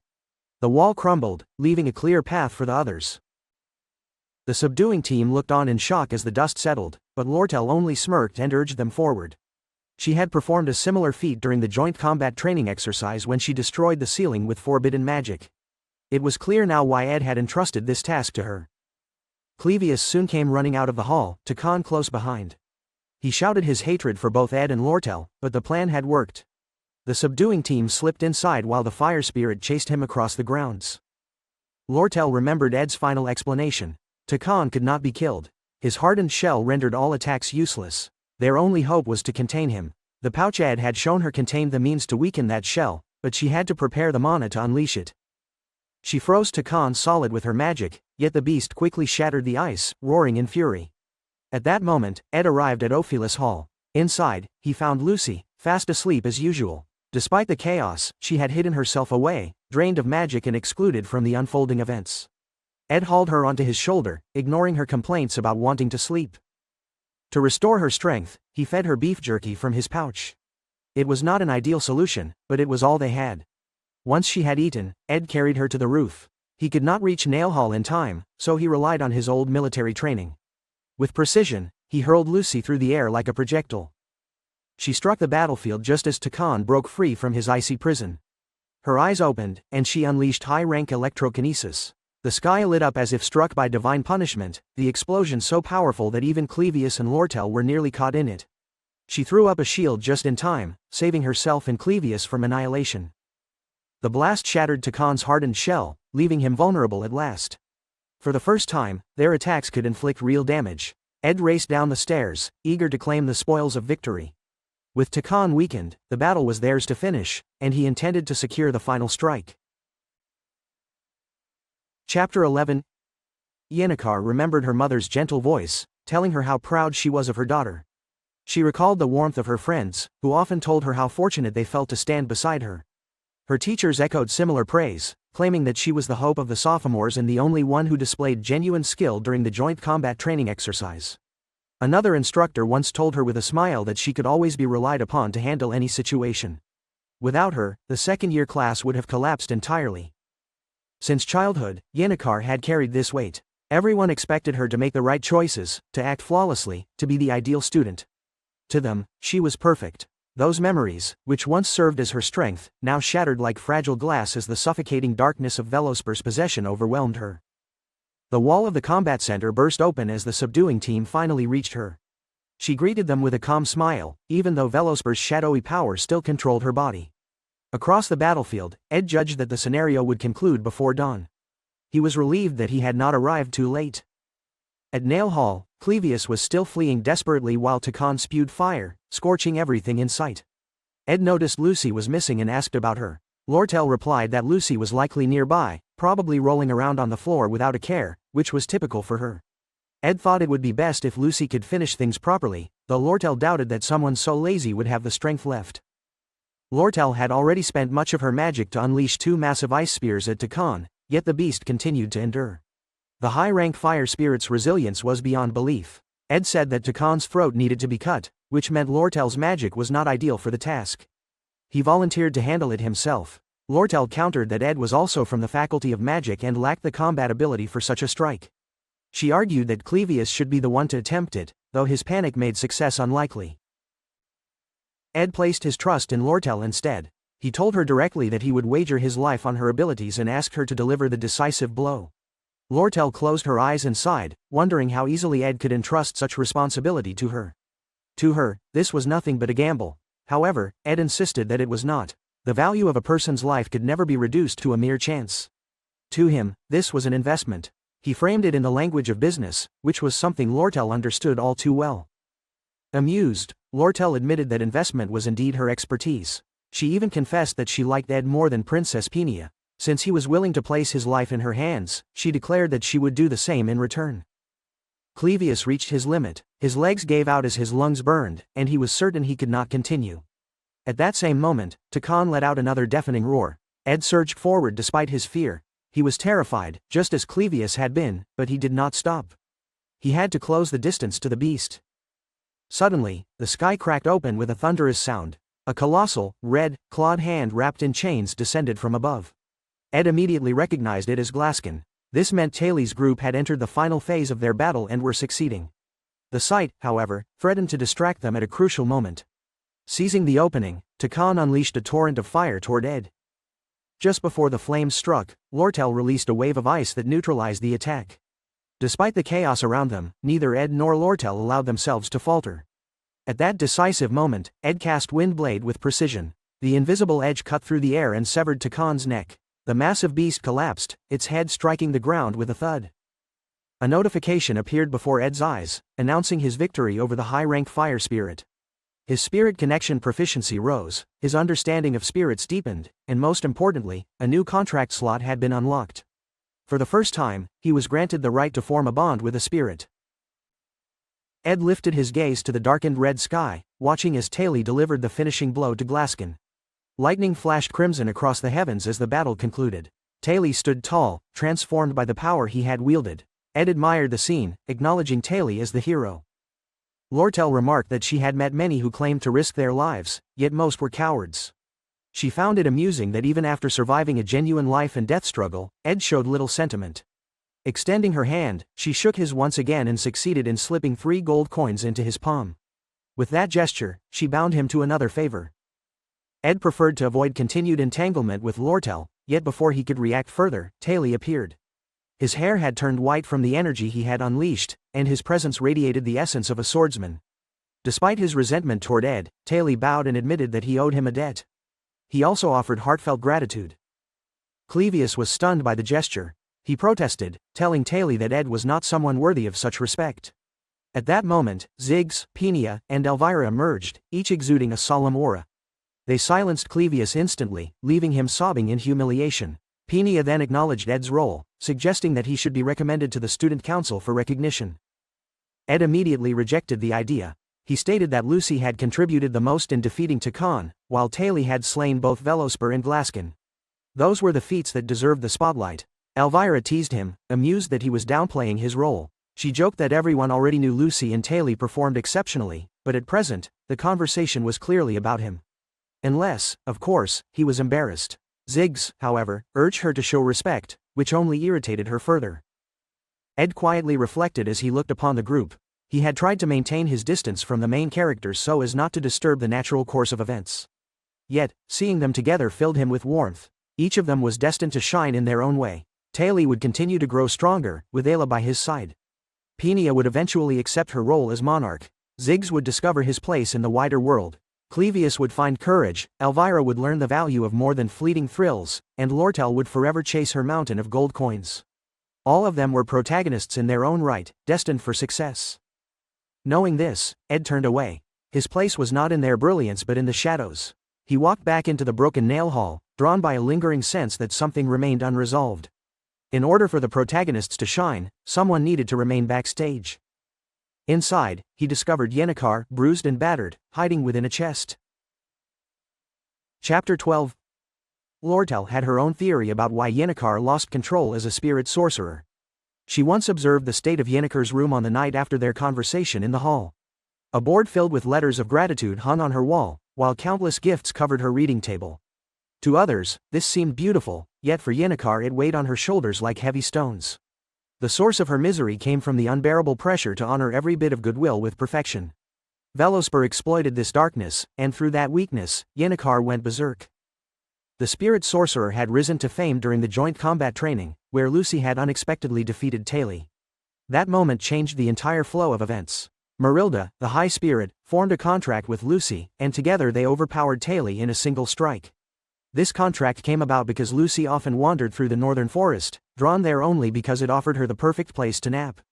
The timing of the contract was not meant to happen so soon. Everything accelerated because Ed still existed within the story when he should have disappeared after the first act began.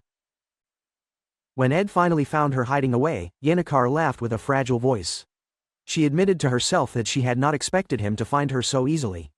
Most others had already forgotten her existence, and that thought hurt more than she imagined. After wreaking havoc upon such a grand stage, she was now left in obscurity. She wanted to hide longer, yet tears betrayed her before she could escape. Ed remembered Marilda's plea to save Yennecar. It seemed the spirit only wanted to keep her from ending up as the villain at the end of the first act. Ed found it difficult to believe. Being the only one who knew the future, he thought Marilda was simply worried about the immense pressure Yennecar carried. In truth, Ed had been keeping his distance from her. Ironically, that made him the perfect person for Yennecar to rely on. Unfortunately, his efforts failed. In her desperation, she attempted to contract with a high spirit, but her reckless haste during the ritual opened the door for Velosper. Darkness consumed her, and in the chaos, an entire faculty building collapsed. Despite this, she had always worked tirelessly, studying late into the night, smiling for her family, friends, and teachers who praised her endlessly. On the surface, she seemed to meet every expectation, yet behind that mask she endured immense suffering. Her downfall was tragic, yet Ed saw beauty in her persistence and even in her failure. Unsure of what comfort he could offer, Ed reminded her that she had worked harder than anyone. On the surface, the main characters of the academy were basking in applause and admiration, yet behind the stage stood only Ed and Yennecar in silence. She, the villain of Act 1, quietly left as the others shined. Her tears marked the true ending of the act. Ed had seen the conclusion of this first arc many times, but for the first time he could clearly witness the spirits gathering near her, gently surrounding her as she cried. It felt like he was finally watching the story unfold as it was meant to. His spirit connection and understanding increased to level 10, attracting the attention of many spirits. 10 days passed after Yennecar's disciplinary committee trial. She acknowledged her mistakes openly and accepted her punishment. During the first hearing, her professors and friends spoke passionately in her defense. During the second, Peenia declared that Yennecar should not be tried for attempted murder of royalty, since she had been overpowered by Velospur rather than acting with intent. Lortel also stepped forward, addressing the financial losses. The Elt Merchant Association compensated all restoration costs, though they inserted a clause to reduce customs fees on school supplies by half. In the end, Yennecar lost her privileges as a top student, had her prizes and honors revoked, and was barred from Ophelis Hall for the semester. She was placed on probation for 10 days and suspended for 20. Her expulsion was revoked, which brought relief across the academy. Teachers and students alike rejoiced, creating the atmosphere of a heartfelt drama. Yet beneath the surface, many noticed Yennecar carried heavy stress. Her closest friends, Clara and Anis, worked hard to ease her worries. They arranged a cheerful tea party filled with delightful sweets, and they reminded each other to avoid mentioning the disaster. When Yennecar arrived, however, her thoughts drifted elsewhere. Out of nowhere, she asked about the difference between liking and loving someone, her cheeks flushed with embarrassment. She quickly clarified that it was a question about a friend. Yennecar explained that this friend dreamt of a beautiful garden where she lived like a princess among flowers. A boy appeared like a knight, and his eyes shone with love as she crowned him with a garland she had prepared. They held hands and laughed together. This dream repeated endlessly. Though Yennecar spoke of a friend, Clara and Anis instantly recognized she was describing herself and Ed. Embarrassed, Anis excused herself, leaving Clara to handle the delicate moment. Clara advised Yennecar to approach her feelings honestly, though she framed it as advice for the supposed friend.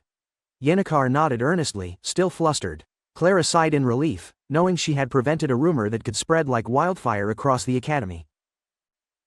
Meanwhile, Ed continued with his own life. Thanks to Peenia's petition, his tuition fees were waived. With his savings, he bought new tools and set out to build the hut he had long dreamed of. On the first day, he selected a quiet spot under shade, out of sight. By the third day, he was cutting lumber with practiced ease, his wind blade spell becoming more efficient. By the fourth day, he paused his work to check his exam results. His scores exceeded the average freshman's, proof that his relentless studying was paying off. Special incidents colored his progress. Yennecar ignored him whenever they crossed paths, while Clara and Anis glared at him with clear disapproval. On the 18th day, his lumber gathering was nearly complete, and he marveled at his mastery of Windblade. When vacation began on the 20th day, he devoted himself entirely to construction. Once, he checked his hunting trap only to find Lucy asleep inside it, lured by the beef jerky he had used as bait. Another time, Belle Maya visited him with herbs and mushrooms, asking about Yennecar.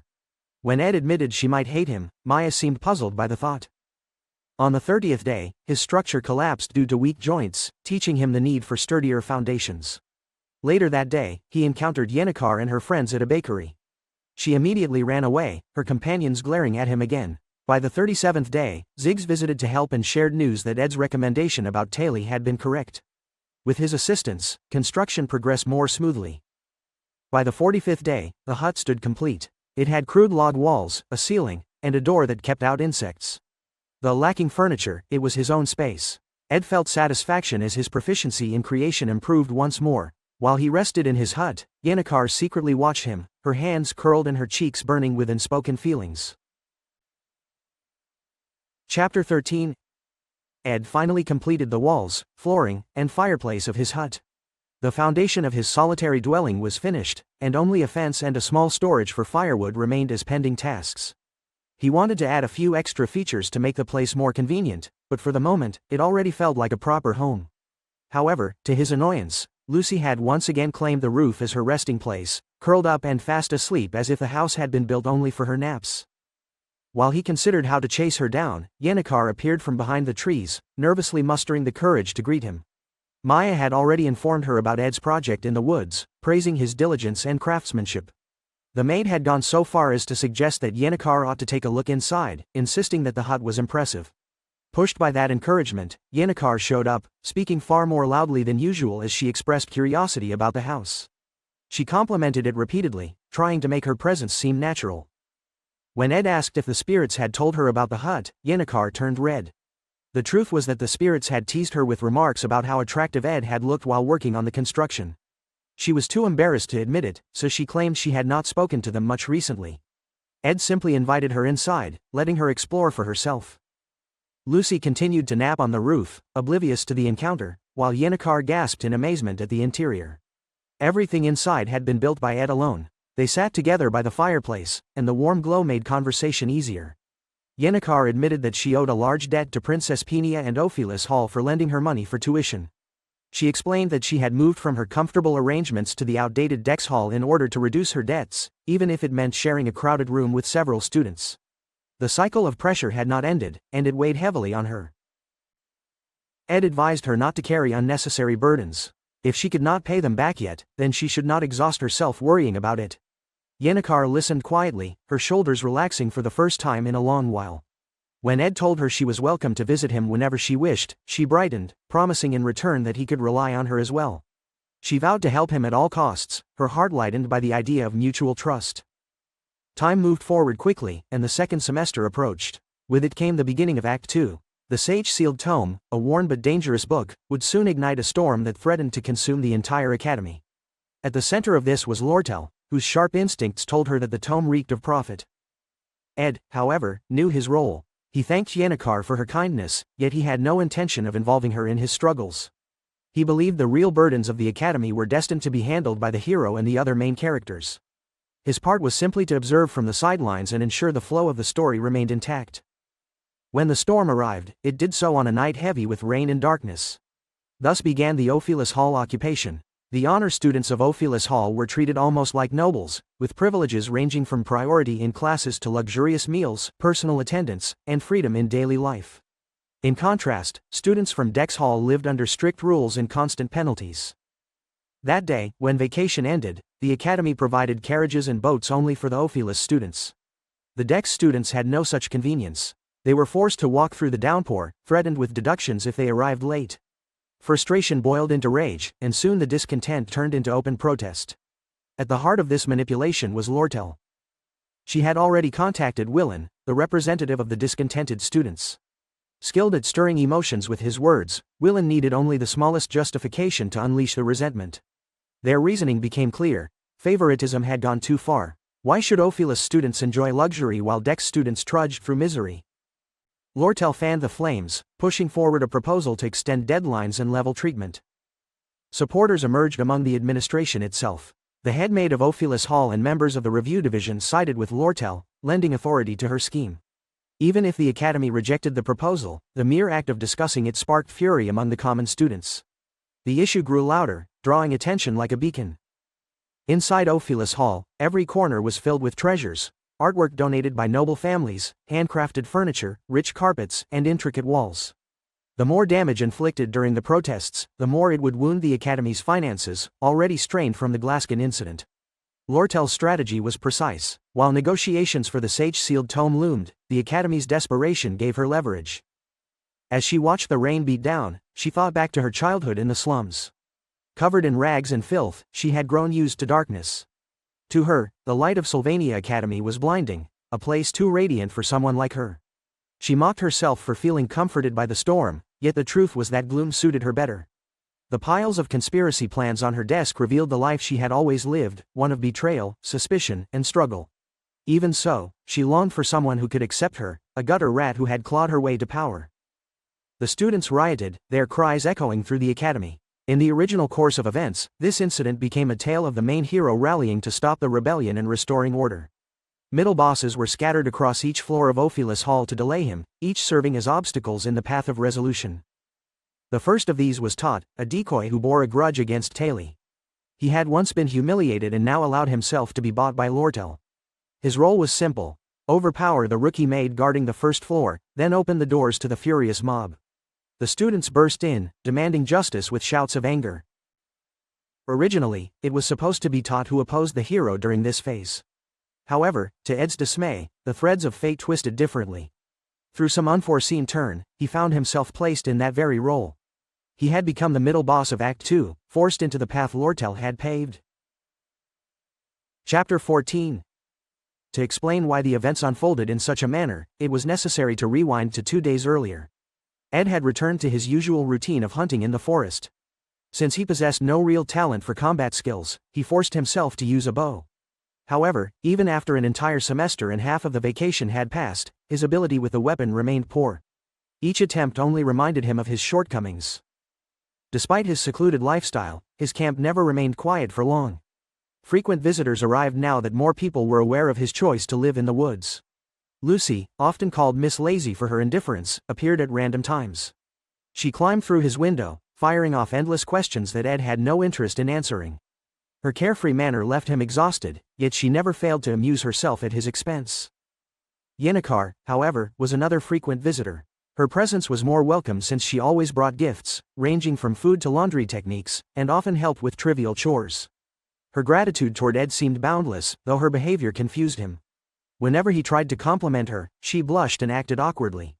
She had once been easy to understand, but now her reactions left him puzzled. Occasionally, she grew distant because of her jealousy toward Lucy, who visited more often than she preferred. The final visitor was Lortel, the golden daughter of the influential merchant family. She treated Ed's camp as if it belonged to her, moving about with an air of entitlement. Ed suspected she sought to gather pawns to assist in her plan to occupy Ophelis Hall, but he had no desire to be involved in such schemes. This changed when Lortel explained that Tot had collapsed. The news startled Ed because it disrupted the scenario he remembered.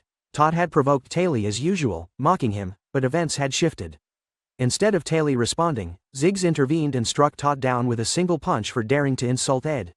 Aaliyah, who had witnessed the moment, had never seen Ziggs so furious before. With Tot incapacitated, Lortel turned to Ed.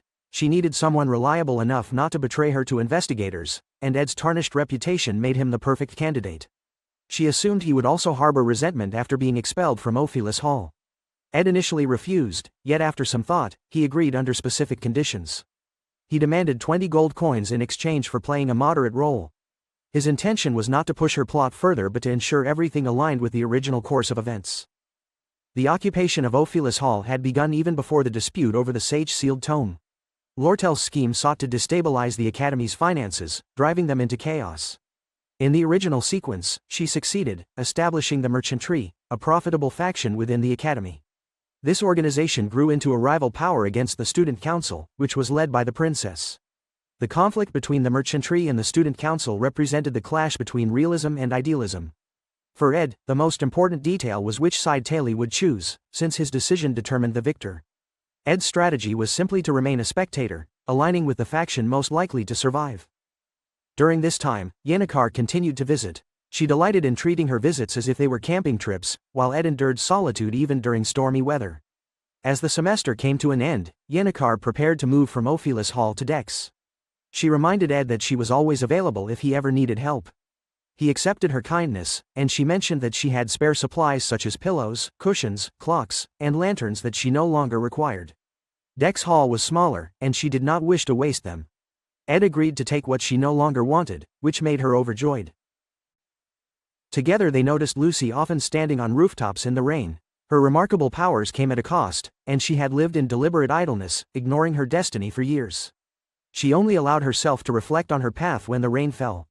Ed admitted he paid little attention to her behavior, and Yennecar felt relieved by his indifference.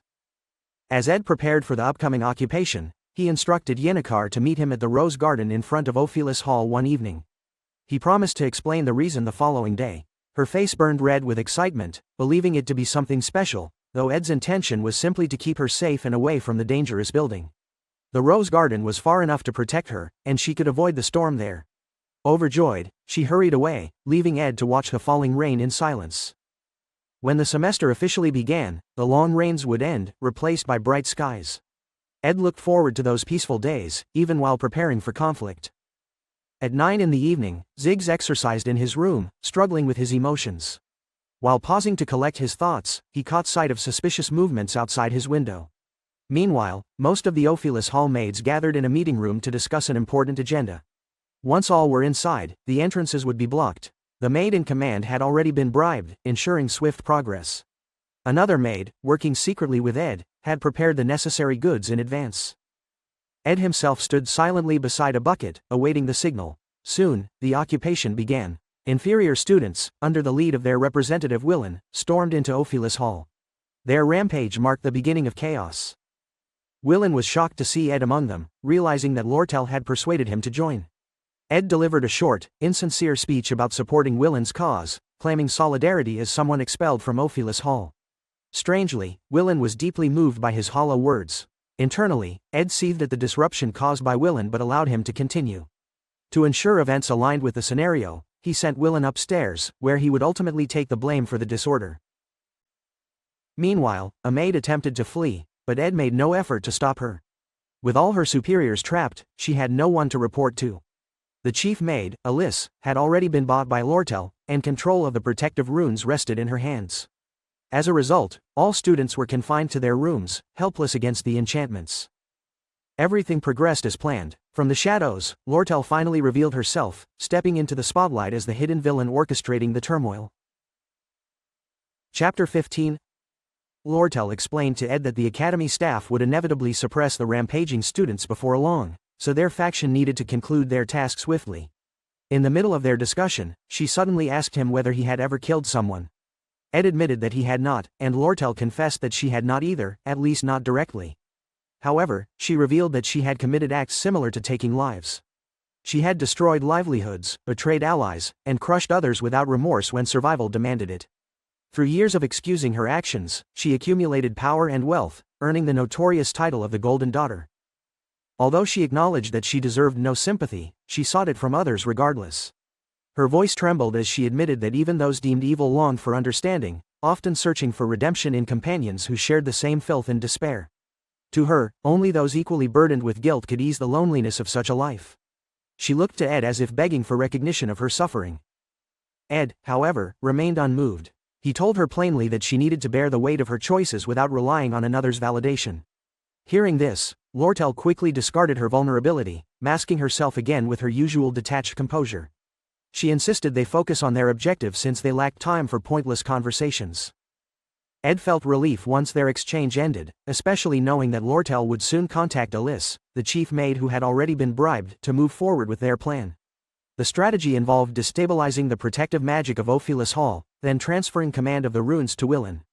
Once empowered by the Hall's defense spells, Willen would lose his reason and transform into the boss figure of the fourth stage of events. The scenario required that Willen's rampage be stopped by the Academy's true heroes. Ed's role was simple: remain in position, offer minimal resistance, and fall at the appropriate time. His defeat would allow Taylor to take the lead and resolve the crisis. Ed had no objection to suffering minor injuries, regarding them as necessary sacrifices to keep the sequence of events intact. Meanwhile, Yennecar waited in the rose garden, wrapped in warm clothing. She discovered a note from Ed telling her he would be delayed, and her face flushed at the thought that he might be preparing something meaningful for her. The golden carriage stationed near the garden caught her eye briefly, but she ignored it. Her focus remained solely on Ed. For 3 restless nights she had thought of nothing but him, losing sleep over her feelings. She had tracked every visitor to his camp with the help of Marilda, and to her dismay, most of them had been women. This knowledge left her heart aching, yet it strengthened her resolve to wait for him, no matter the time. Her determination carried her until she decided on a small change, adjusting the pin in her hair. That subtle act carried more meaning to her than anything else at that moment, as she anticipated meeting Ed again. She remained unaware of the storm brewing at Ophelis Hall. Elsewhere, Elvira found herself panicking. She urgently needed to enter the hall to preserve her magical herbs, so she dragged Taylor and Ayla with her. The tension rising within her made Ayla uneasy, fearing that Elvira's temper would soon erupt. The red-haired mage pressed forward without hesitation, her companions following close behind. As the 3 approached, they discovered Ed waiting inside the disordered hall. The traces of the earlier rampage were visible everywhere, with overturned furniture and broken wards littering the corridors. Ed sat quietly at the base of the staircase, his posture calm yet unyielding. None of them had expected him to bar their way. When questioned, Ed confirmed their suspicions by stating he could not allow them to pass. His words carried a weight of finality, echoing with the same resolve as a guardian blocking a path. Ayla laughed lightly, confident that he could not possibly hope to hold them back alone, given the strength of their group. Taylor, confused, demanded to know why Ed was opposing them. Ed offered no explanation, instead raising his staff as Taylor lunged forward. A sudden burst of magic answered his attack. Ed unleashed a spell, and Elvira quickly recognized it as a wind blade. Yet it was no ordinary casting. Through relentless repetition, Ed had refined the spell far beyond its basic form. Its sharpness and force tore through the air with destructive power that startled everyone present. The force of the attack caused panic among the surrounding students. Clevius, witnessing the clash, could hardly comprehend what was unfolding. The sheer potency of Ed's magic left Elvira, Taylor, and Ayla stunned. In the confusion, Elvira felt a sharp sensation and realized with horror that part of her hair had been severed by the attack. The realization that Ed was not holding back sent chills through her. She immediately reached for her potions to prepare for battle. Before she could act, Ed ignited the battlefield with another spell. Flames spread rapidly, surrounding the area and cutting off routes of retreat. The atmosphere shifted instantly, the rising heat amplifying the tension of the confrontation. Ed's eyes remained steady, his expression unreadable as he measured his next moves. His decisions came with precision, each action chosen to maintain control of the scenario without straying from its intended course. Elvira, however, could not ignore the truth unfolding before her. As she steadied herself against the flames, she realized with dawning horror that Ed's proficiency was far beyond what she had once believed. His strength was no longer confined to the expectations of a high mage. He had grown into something much more formidable. Chapter 16. Elvira stood as the pride of the alchemy faculty, recognized as their most brilliant student. Her intellect and mastery of formulas had elevated her reputation, yet the discipline of alchemy carried a glaring weakness. Without magic tools or elixirs, raw combat strength was nearly non-existent. Most alchemists compensated by wearing enchanted rings or necklaces, but Elvira had always dismissed such items as unnecessary for someone of her caliber. That arrogance proved a mistake, one that Ed understood clearly. With precise timing, Ed dropped the chandelier from above. The sudden crash forced Elvira to retreat, and before she could recover, Ed conjured a firewall to block her path. The flames cut her off from her potion bag, the very source of her strength. She immediately noticed that Ed had only severed the strap rather than destroying the bag outright. Confusion flashed in her eyes as she wondered why he spared her precious formulas instead of rendering them useless. Despite the setback, Elvira was not helpless. She quickly inscribed a fire-resistant formula, amplifying its strength beyond its usual limits until the spell surged wildly. While she prepared, Ayla panicked under the pressure of the spreading flames. The heat overwhelmed her, and she shrieked in fear. Taylor scolded her sharply, demanding that she regain composure. Though Ayla possessed reliable magical knowledge, her skill in actual combat remained average. Ed exploited this weakness, repeatedly targeting her, which forced Taylor to remain by her side rather than pursue him directly. Elvira seized the moment to create an opportunity for Taylor. She directed her berserk fire-resistant construct, a blazing rabbit-shaped formula, to charge at Ed. With the fiery creature leading the way, Taylor dashed forward, determined to strike Ed down. Watching Taylor's vigor only fueled Elvira's resolve. She wrapped herself in protective cloth and hurled her body through the firewall, shocking her companions. Her gamble succeeded, and she retrieved her potion bag. Once the vials and reagents were in her hands again, the balance shifted. Ed launched a sharpened wind blade toward her, but she countered by tossing a prepared chemical concoction. It was crafted from rare flowers and mushrooms, designed to suppress the magical output of formulas and disrupt spellwork temporarily. Ed managed to destroy the berserk rabbit, but the chemical neutralized much of his immediate advantage. Taylor seized the chance and pressed closer. To their surprise, Ed suddenly retreated. He overturned a massive table, creating a barrier, and then set it ablaze. The sight horrified Elvira, who shouted that fire could endanger every student trapped inside. Her alarm grew as the flames spread across the wood. Taylor, however, felt no hesitation. He believed his elemental slash could cleave through any flame born of magic. He urged the group to advance quickly while Elvira's reagent still weakened Ed's casting. Ignoring Elvira's frantic warnings, he charged at Ed once more. The situation made little sense to Elvira. The windows had already been flung open, allowing smoke to escape. The carpets, which might have easily caught fire, had been removed. No flammable materials remained in the vicinity. Realization struck her, this was not reckless destruction but a carefully laid trap. As she pieced it together, Ed readied a bow. Taylor had not expected him to wield a physical weapon, but he remained confident, prepared to deflect any incoming arrow. His confidence faltered when Ed aimed, not at him, but at Ayla. Vulnerable and unprepared, Ayla could barely cast a basic spell. Her panic froze her in place. At the last instant, Elvira reacted, using Claw Hand to intercept the shot. She caught the arrow before it struck Ayla. Relief quickly turned to confusion when she noticed the arrowhead had been padded with cloth. Ed had never intended to harm her in the first place. Taylor ignored Elvira's suspicions and rushed forward again. Ed's silence and defensive posture told her he was waiting for something. She could not shake the sense that every move had been part of a larger plan. At that moment, Clevius, who had been locked inside his room under the hall's protective runes, finally broke free in a panic. His escape marked the turning point Ed had been anticipating. The scenario had reached the next stage, and Ed's role was complete. With that assurance, he allowed himself to ease his stance. The opening gave Taylor the chance he needed. He struck with full force, sending Ed crashing across the room. The blow hurled him to the ground, battered and bloodied. Elvira's eyes widened in shock at the sheer violence of the impact. Even Taylor shouted in frustration, demanding to know why Ed had gone so far only to collapse so easily. Elvira's anger burned as well. She had expected a true fight, yet now it seemed as if Ed had been toying with them all along. Everything from his calculated targeting of Ayla, to his traps, to his avoidance of lethal strikes proved he had never fought seriously. His restraint enraged her more than a genuine defeat would have. Ed, barely lifting his head, told them simply to move on upstairs and focus on their own task. The words only deepened their confusion. Elvira demanded to know why he had allowed them to win so easily.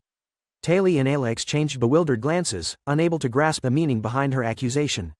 To them, Ed's collapse looked like defeat, not surrender. Elvira clenched her fists, furious at the notion that he had manipulated the battle from the beginning.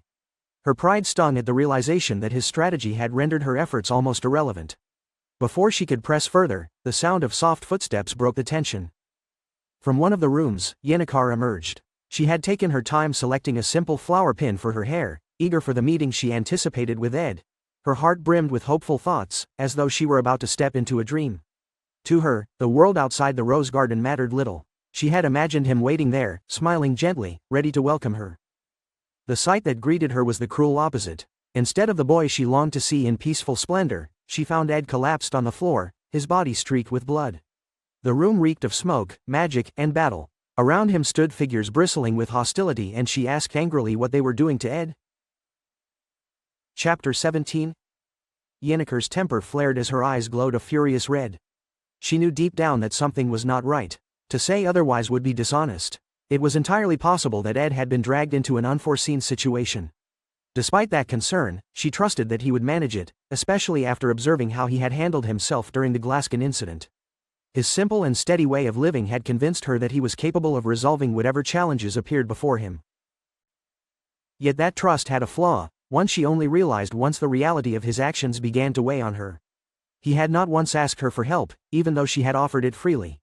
Instead, he had gone to the trouble of luring her away from Ophilus Hall with a handwritten note, something so unlike his usual behavior. That action alone was proof enough. He had endured brutal fights and shed his own blood only to ensure she remained away from the chaos, knowing she had already faced punishments after the Glaskin incident. While she had wasted time worrying about her appearance and what he might think of her, Ed had fought alone. Taylor greeted Yennecar warmly when she appeared, pleased to see her, but completely oblivious to the storm brewing in her heart. He eagerly explained how Ed had tried to keep them from moving upstairs, though his words only deepened her fury. Elvira quickly tried to caution him, recognizing the danger in Yennecar's eyes. This time she had not come as a friend. The injuries inflicted on Ed were something she could not forgive. Ed, desperate to prevent the situation from worsening, called out her name. However, Yennecar had already made up her mind. She called forth the spirits, commanding them with unmatched authority. Dozens of intermediate-grade spirits representing all four elements answered her summons, accompanied by others that gave the impression of a small army. Elvira's face paled as she urged Taylor and Ayla to retreat. She understood clearly that there was no chance of defeating the most gifted spirit sorcerer among the second-year students of the entire Faculty of Magic. They had already struggled against Ed alone, and now the situation had escalated beyond their control. Taylor, however, refused to back down. His heart as a hero burned too strongly. Though he knew this surge of power was abnormal and that Ed's strange behavior hinted at something deeper, he insisted they could not retreat. Students' lives could be at risk. He reminded Elvira that securing the herbs remained their mission, so he chose to stand firm despite the impossible odds. Ed moved before Yennecar could unleash her spirits in full force. He seized Taylor by the collar and flung him aside, promising to handle things himself. He urged the hero to focus on reaching the second floor. The group was stunned by this sudden shift. Only moments earlier Ed had been standing against them, but now he demanded that they move ahead while he faced Yennecar alone. He yelled at them to go quickly before more time was wasted. Elvira could hardly believe he was confident enough to challenge Yennecar by himself. Ed reassured her that he would manage, even apologizing for tearing her bag earlier. His calmness convinced them to listen, though confusion lingered. Reluctantly, they turned and hurried onward. Yennecar advanced, her eyes burning with red light. When she paused before Ed, she told him she would take care of everything, sparing him the burden of explaining. Yet Ed placed his hand on her shoulder and reassured her with quiet firmness. The gesture startled her, pulling her out of her rage. Her face warmed as his touch disarmed her anger. He asked her to dismiss the spirits, explaining that the fierce winds from their presence were too much for him to bear. Reluctantly, she obeyed. The spirits, sensing his resolve, faded into nothing. To the shock of Taylor, Elvira, and Ayla, Ed had subdued her without violence. He gestured once more for them to hurry upstairs, reminding them that little time remained. Weakened, Ed collapsed to the floor. Yennecar rushed to his side, scolding him for recklessly endangering himself yet again. She demanded to know why he had not sought her help. Ed assured her that when the moment was right, he would. Yennecar felt anger toward the trio, believing they had gone too far in fighting him. She swore she would confront them if they dared harm him again. She made him promise to stop throwing himself into danger so carelessly. He thanked her for her concern, relieved that his role as the first-floor boss had been fulfilled. With that responsibility complete, he could focus again on his camp. However, Yennecar then mentioned something that erased any sense of relief. She described the grand golden carriage she had seen near the Rose Garden. Shaped like a crown, it was the unmistakable symbol of the elite merchant association. That meant Lortel's adoptive father, the man who had killed her biological father and stood as her greatest enemy, had arrived at the academy far earlier than expected. This figure, known as the Golden King, would eventually fall to her in the second act's final struggle, when the sage's sealed tome intervened. Yet his premature arrival suggested greater forces at play, beyond what Ed currently understood. Rain began to pour heavily, washing over the academy as events continued to unravel. At that moment, Lortel spoke with Alice in the fifth corridor of Ophelis Hall. She told her that Ed had rejected her. Alice, the senior maid who had served over 20 years in Ophelis Hall, responded with mild surprise. She had not considered him to be Lortel's type. Ophelis, who overheard, admitted that his looks were acceptable but remarked that Lortel had hoped for sympathy from him. Instead, he had discarded her without hesitation. Alice noted that people like them grew accustomed to rejection. She herself had risen from the lowest ranks as an apprentice maid at 15, eventually proving her worth and becoming a senior official. Lortel had invested heavily in Alice, hoping to bend her values with the lure of gold. The expense had left scars on her ledgers, yet she considered it worthwhile. She had found in Alice someone who might abandon her rigid morality for wealth, just as she had. Lortel's past in the slums had been a brutal struggle. She had learned to strike first so she would not be struck down. That same ruthlessness shaped her into the Golden Daughter, capable of exploiting any weakness for gain. Her scheme was unfolding perfectly. Willen and the weaker students would soon seize control of the fourth floor's command center, gaining authority over the Berserk defense magic. From there, Ophelis Hall would collapse from within, unnoticed until it was too late. Despite the tragedies of her past, Lortel had embraced villainy without hesitation. She believed herself untouchable. She even prepared to feign innocence, planning to appear as nothing more than a frightened girl. Yet she never considered the danger of living by betrayal. Anyone who could be bought by her could just as easily be bought by another. Lortel had never known love or family. She faced the certainty of loneliness in both life and death. As she reflected, Alice's steady voice broke her thoughts. Alice declared that she was not truly like her. In the next moment, Lortel froze as a cold blade touched her neck. Chapter 18. Taylor and his companions advanced through the challenges with steady determination. The second-floor boss, Clevius, was swiftly overpowered and forced to join their party. Shortly afterward, they encountered the maid Kelly, the boss of the third floor, who proved no match without the support of her twin sister. Each confrontation fell into place more easily than they had anticipated. Only the first floor had truly tested them. At last, they reached the dreaded fourth floor. They arrived just in time to witness Willen lose control. The boy had fallen victim to the berserk influence of the defense magic.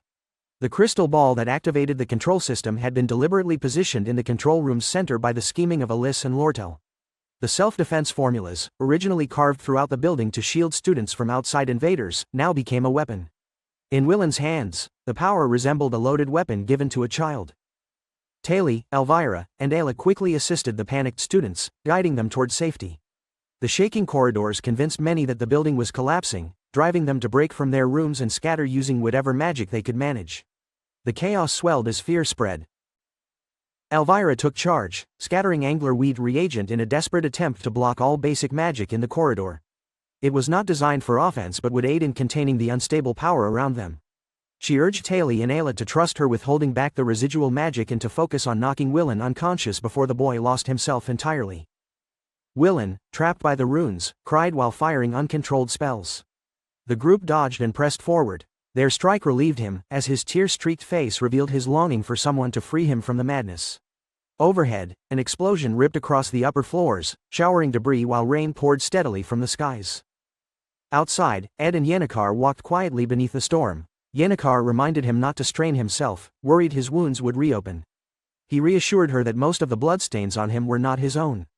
His thoughts lingered instead on the carriage standing nearby. The golden crown-shaped carriage, although outwardly prestigious, appeared unremarkable when one considered the presence of the man inside.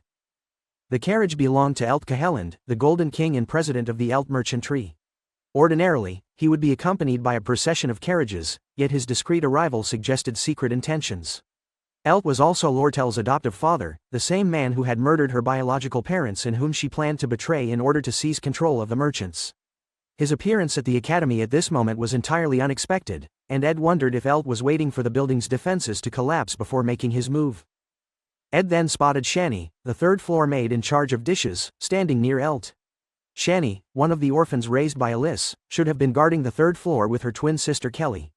Her presence alongside Elt defied reason. There was no way she would have willingly betrayed Alice. If Shani was there, then Alice herself must have already chosen to side with Elt, selling her loyalty for gold.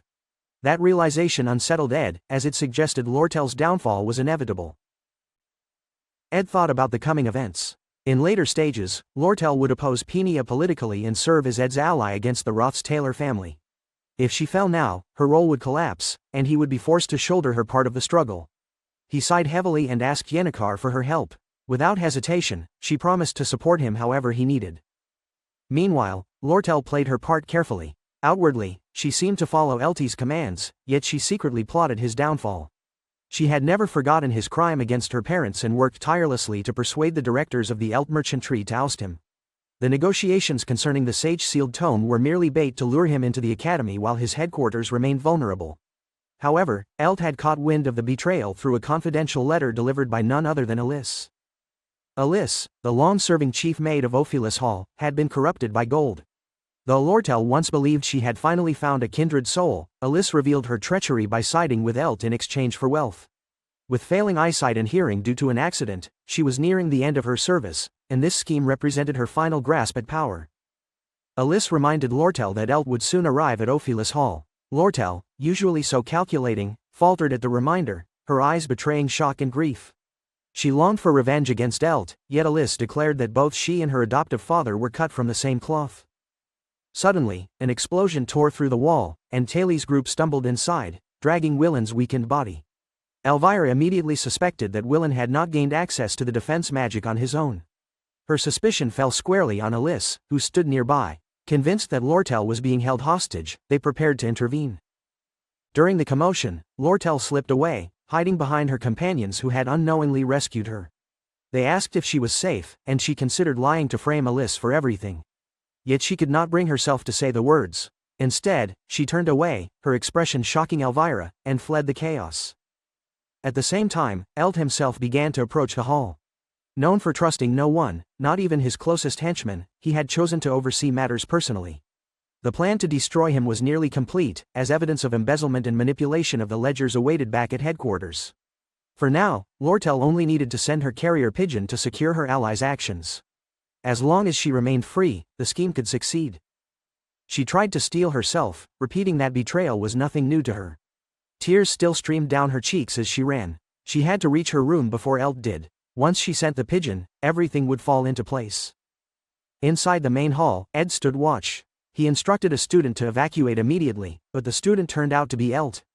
Ed barred his path, claiming the building was unstable and unsafe until faculty arrived. Elt questioned whether he acted on orders, but Ed clarified that he was moving independently. 3 individuals understood the story's flow. Lortel sought vengeance in the presidency of the merchantry. Elt aimed to block her rebellion and secure the sage-sealed tome. Alice manipulated both, serving as the hidden root of the turmoil. Ed suspected she was still above, with Lortel, but he chose to leave the confrontation to Taylor's group, trusting their ability to face her. His task was to block Elt. Ed bowed politely, addressing him as Elt Cahelland, president of the merchantry, and urged him to speak with the academy for proper recognition. However, Elt studied him intently and concluded with certainty that Ed was allied with Lortel against him. Chapter 19. 10 minutes earlier, Yennecar and Ed had wandered back into Ophelis Hall, only to be surprised when they discovered Ziggs still exercising in his room. Ziggs explained that he had avoided rash actions since he saw no reason to panic, as the building was not going to collapse and kill him. He even remarked that Ed had destroyed part of the wall, which only made the room colder. While Ziggs spoke, Ed found himself noting how the man's build hardly resembled that of a mage, with his physique standing out more than his magical aura. Ziggs greeted Yennecar warmly, and they both exchanged apologies for their earlier clash during the Glaskin incident. Afterward, Ziggs suddenly asked if Ed and Yennecar were dating, which flustered the spirit sorcerer. Ed remained calm and unfazed, while Ziggs quickly apologized for his rudeness before asking why they had come to him. Ed responded by requesting a favor. In the present, Ed stood facing Elt, the Golden King, attempting to persuade him to leave Ophelis Hall and address matters with the Academy administration to ensure proper recognition. However, Elt quickly saw through this pretense. With a malicious gleam in his eyes, he accused Ed of siding with Lortel. He suggested that Ed might have fallen for her charms and advised him to choose the winning side, offering him wealth in return. Elt derided Lortel, calling her a fox born to deceive, claiming that since he had raised her, he knew her better than anyone. He promised Ed double the reward she had offered if he would stand aside. Ed remained unimpressed. He calmly stated that Lortel had promised him nothing at all, so doubling that meant nothing. Elt was taken aback but refused to yield. Instead, he ordered his henchmen to quietly dispose of Ed. They surrounded him, blocking all escape routes. At that moment, Ziggs unleashed a surge of magic, blasting the henchmen away. Ed left Ziggs and Yennecar to deal with the attackers, promising to return once he checked on another matter. The two agreed to handle the fight, squaring off against the henchmen and Delta. Elt ordered his men not to hold back, and the clash began in earnest. Meanwhile, Ed ran swiftly through the corridors, debating whether to find Lortel and learn the full situation. To his shock, he encountered her almost immediately. Surprised that she had not already fled the building, he urged her to follow him to the back door and escape, insisting that she must not fall behind. In Lortel's world, goodwill always carried a price. Even Sharo, the receptionist, only acted friendly toward her in hopes of profiting from a slip of information. Caden, one of the employees, became lively around her because she tipped him frequently. Even Teeny, a bird at the academy, clung to her only because she provided the best feed. Nothing in her life had come freely, and every act of kindness had hidden motives. Ed told her that Alice had betrayed her, which left Lortel blaming herself for a foolish mistake. Yennecar had grown up surrounded by genuine love and goodwill, spreading it to others in return. Lortel, however, had never been like Yennecar. The day she confided in Alice, she had hoped for the same kind of trust, mistakenly believing in the possibility of a bond without conditions. That fragile hope had only led to her downfall. She admitted to Ed that she had hired 5 people to occupy Ophelis Hall, but Alice, Shani, and Kelly had all sided with Elt. Even Willen leaned toward Elt, leaving her without allies. She apologized, saying she had no money to pay him. Ed cut her short, reminding her that there was no time for her to spare. If Elt captured her, everything would end. They needed to escape first before planning any future.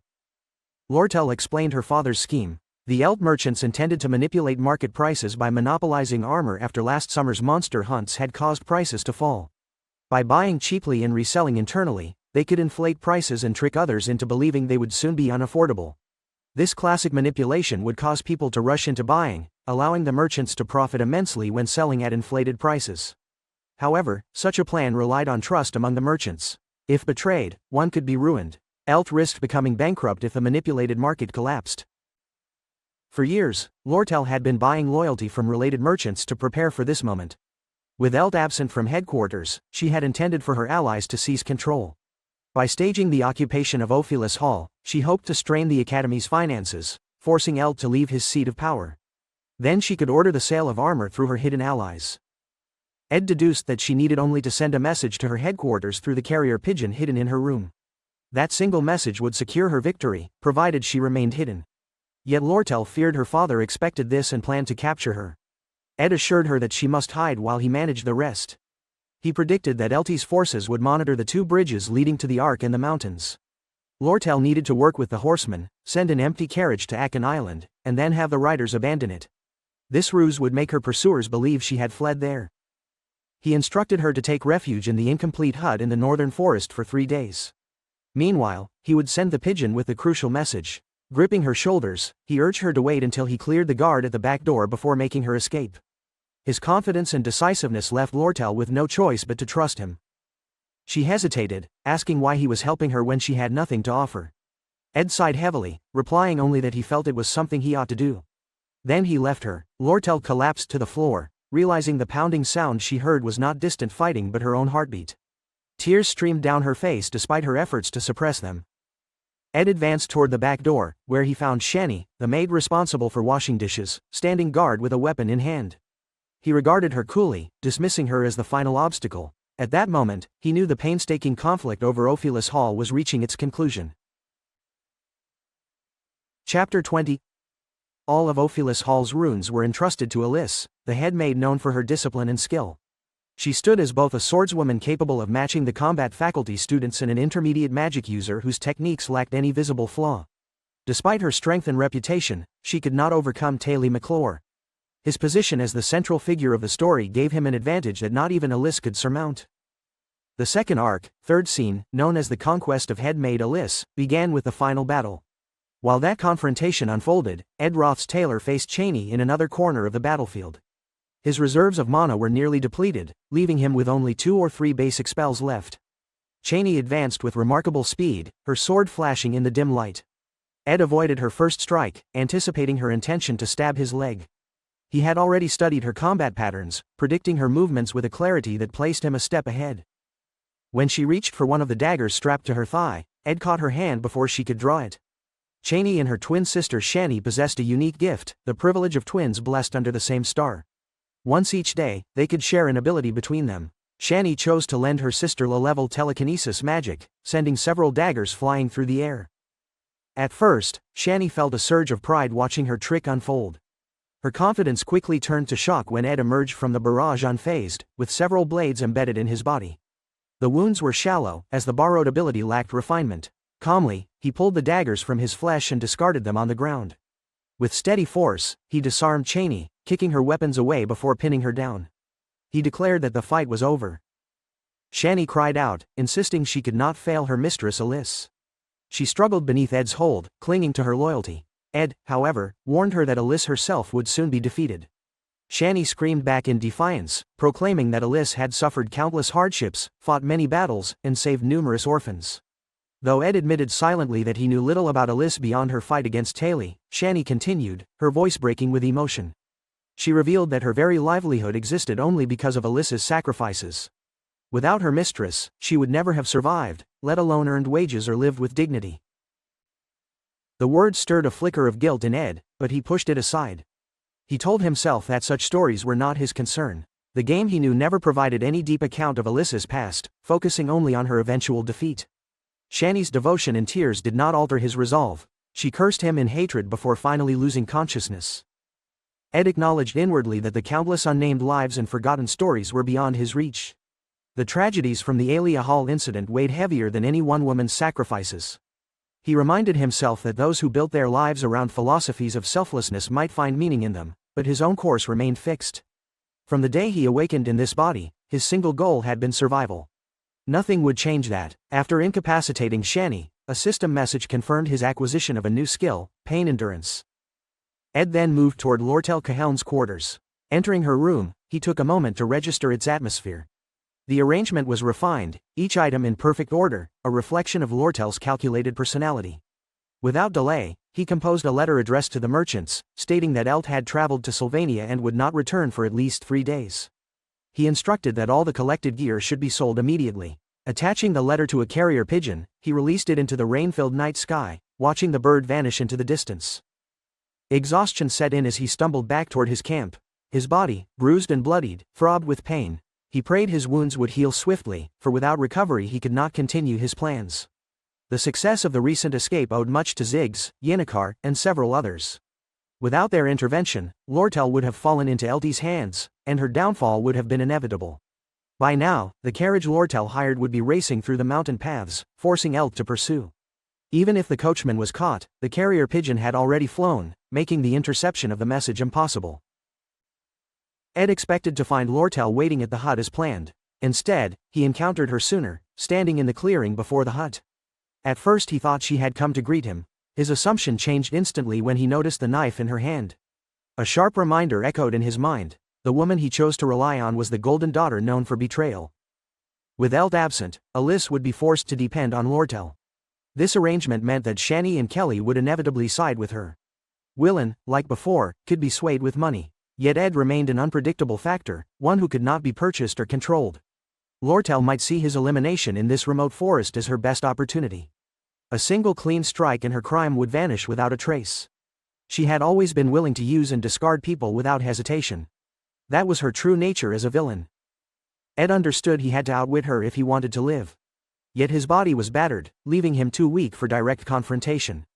Lortel raised her knife and made a motion that seemed lethal. Instead, she sliced a strip of cloth and used it to bind the wound on his hand. Her voice softened as she asked why he had endured so much damage. She offered her assistance, her tone devoid of malice. The rain had ceased, and Lortel gathered wood to light a fire. She coaxed the flames into a steady bonfire, bringing warmth to the dark clearing. With calm assurance, she guided Ed inside the hut, suggesting they rest and recover beside the fire. For now, he accepted her aid, knowing survival demanded flexibility. Chapter 21. Ed asked Lortel if everything had gone according to plan. She proudly assured him that the horsemen had promised to create as much distraction as possible, even if it meant putting their lives at risk. Ed silently wondered if she had coerced their loyalty by threatening their families. Regardless of her methods, if her plan succeeded, she would gain a decisive advantage over the Elt Merchant Association. She reminded him that he would benefit as well, since she owed him a great deal. With a bright smile, she asked if that was enough to cheer him up. Ed barely reacted, his expression unchanged, which amused her even more. She promised she would never forget what he had done for her. He responded only by reminding her of the 20 gold coins she had promised him. Lortel then shifted the conversation, asking how close he had become with Yennecar. Ed, oblivious to her intentions, replied that Yennecar was simply a good person.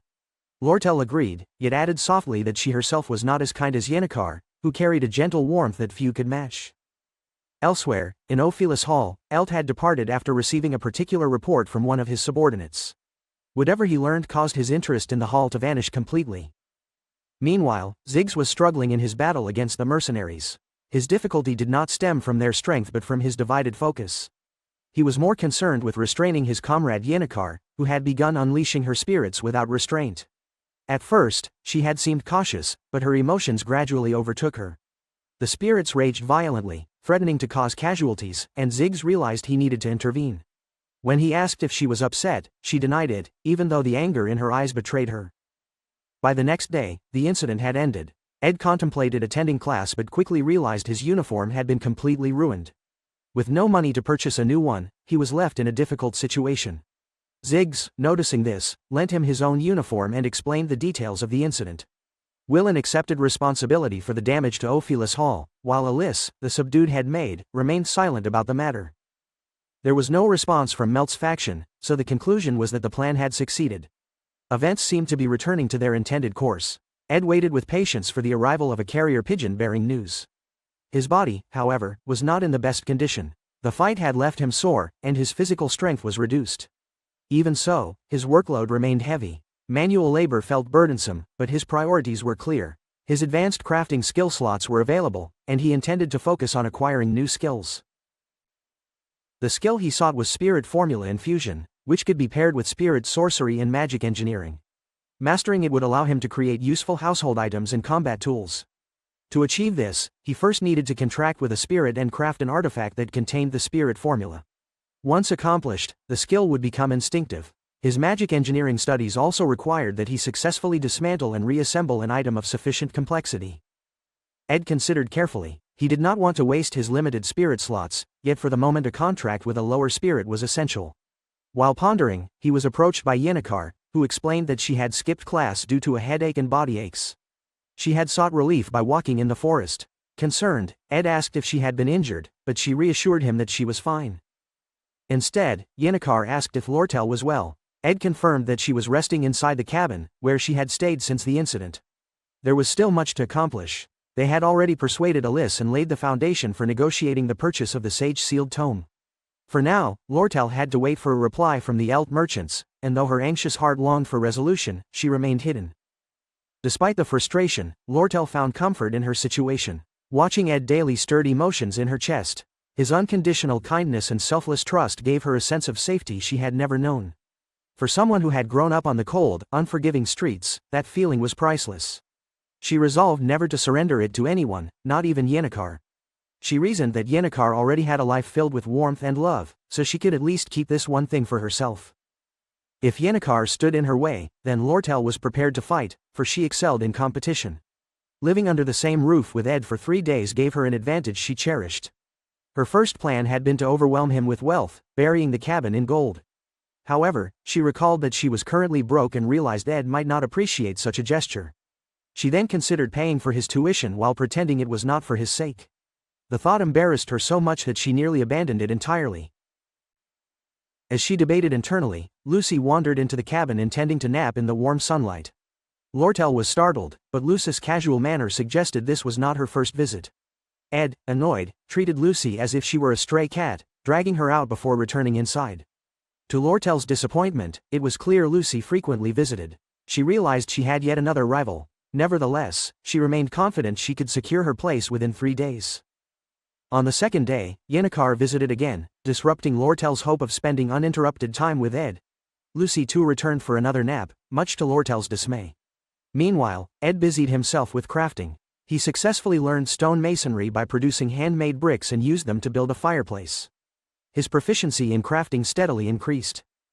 Later, he shared a meal with Yennecar and Lortel, enjoying pastries Maya had delivered. Though little had changed since the incident, Lortel assumed matters were progressing smoothly. Ed, however, cautioned that they must remain alert. Lortel, seizing the chance, reminded him that she still owed him 20 gold coins. She asked whether he would prefer goods instead of money. Yennecar glared at her, jealousy evident, while Ed replied that construction materials such as magic engineering equipment would be more useful. Lortel promised to review the inventory and provide spares if possible, relying on her memory of the stock. Ed then turned to Yennecar, asking her to teach him how to form a contract with a lower spirit. She gladly agreed, even offering to help him with an intermediate spirit. Impressed, Ed watched as she demonstrated. She summoned a small bird spirit named Karis, instructing Ed to attempt communication. To her delight, Ed could faintly hear the bird's voice. However, Karis began to complain loudly about Ed's lack of magical training and mentioned a strange weekly report meeting. Yennecar quickly severed the connection, smiling awkwardly as Ed repeated the odd phrase he had heard. Soon after, Lortel returned with news about the inventory. There was indeed surplus equipment, though it was of little value. She explained that giving it away for free was impossible, but she could sell it at a discounted rate, equal to his debt of 20 gold. Her only condition was that Ed visit the Merchant Association every few days so they could share tea and talk. Yennecar objected, insisting that Lortel should give the equipment freely given Ed's help. Lortel, however, remained firm, saying a merchant must always uphold her principles. Ed's focus, meanwhile, remained fixed on magic engineering and spirit studies. Their discussion was interrupted by Maya, the newly appointed chief maid of Ophelis Hall. She entered respectfully, apologizing for arriving at such a troubled time. She carried a message for Lortel, a message entrusted to her by the former chief maid, Alice. Chapter 22. Clara had been waiting for the right moment to share something important with Maya. While folding the laundry, she leaned in with seriousness and swore her friend to secrecy. She explained that she believed Yennecar had fallen for Ed Roth's tailor, the very student who carried a reputation as rotten and disgraceful. Maya was hardly surprised, since she had already suspected this. However, she noted that Clara's concern likely came from Yennecar's deep worry about Ed's reputation. Clara admitted that Ed had shown improvement recently, so she decided she would support Yennecar as a loyal friend. The conversation shifted to another topic. Clara mentioned that the spirit sorcerer had begun complaining about Lortel. Both Lortel and Ed had missed the opening ceremony and had been absent from class the previous day as well. Clara worried that Yenneker's kind nature would not stand a chance if Lortel had already set her eyes on Ed. What she could not understand was how Ed had failed to notice Yenneker's affections, making her wonder if he was intentionally toying with her. Belle offered a different perspective, suggesting that Ed might simply be too occupied to think about romance. Clara dismissed this explanation, convinced that Ed was merely toying with everyone. In her mind, he was far too fortunate to have multiple girls interested in him. Maya then gave her own comparisons. She described Lortel as a sly cat lurking in front of a fish shop, Yenneker as a trembling kitten, and Lucy as a constant presence who resembled a simple cat. The thought of all of them competing for Ed gave Maya a headache. More pressing than these musings was the message Maya had been asked to deliver to Lortel. The note came directly from Alice, and Maya carried Lucy while leaving Ed's camp alongside Yenneker. The glowing bonfire lit their way as they departed into the night. Ed himself worried about how exposed Lortel's location had become through this connection to Ophelis Hall. At his camp, Ed put on his tattered school uniform while Lortel sat nearby, reading the victory letter delivered by the carrier pigeon. The message signaled that the time had come to return to the academy. Lortel concluded that her father must now be making his last stand at the headquarters of the Merchant Association.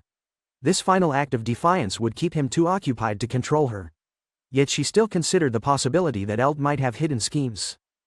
Fortunately, Slog, a merchant who aspired to become the next chairman of the association, openly supported her, so she decided to place her trust in him. Her greatest concern had once been Alice, but that threat had been neutralized. Alice would not expose Lortel's manipulations because she needed the wealth of whichever merchant emerged victorious. The parchment Maya delivered contained a detailed list of orphanages, their yearly maintenance costs, and the means to fund them.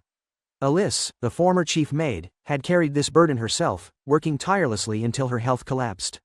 The academy ignored her repeated complaints, forcing her to make a desperate gamble with her own life at stake. Many had underestimated how severe her struggles truly were because of her stoic and unemotional exterior. Those who served her understood better. Ultimately, Alice decided to side with Lortel because she appeared to hold the winning hand. Regaining the trust of others would be difficult, but Alice seemed willing to attempt it. She had always known that merchants did not survive by sympathy. For the first time, however, Alice showed a measure of relief. She admitted that there were no permanent allies or enemies. With this shift, she was finally ready to let go. Lortel prepared to leave Ed's camp and offered him a farewell, asking him to visit the Merchant Association's branch to sign their earlier contract. Ed handed her a torch for the journey, yet she hesitated before leaving. She mentioned that he was taller than she had expected. Then, without much warning, she confessed that risks were necessary in order to win. To her, the essence of human relationships was a constant balance of push and pull. Reaching forward, she adjusted his crooked tie, remarking on his untidy appearance.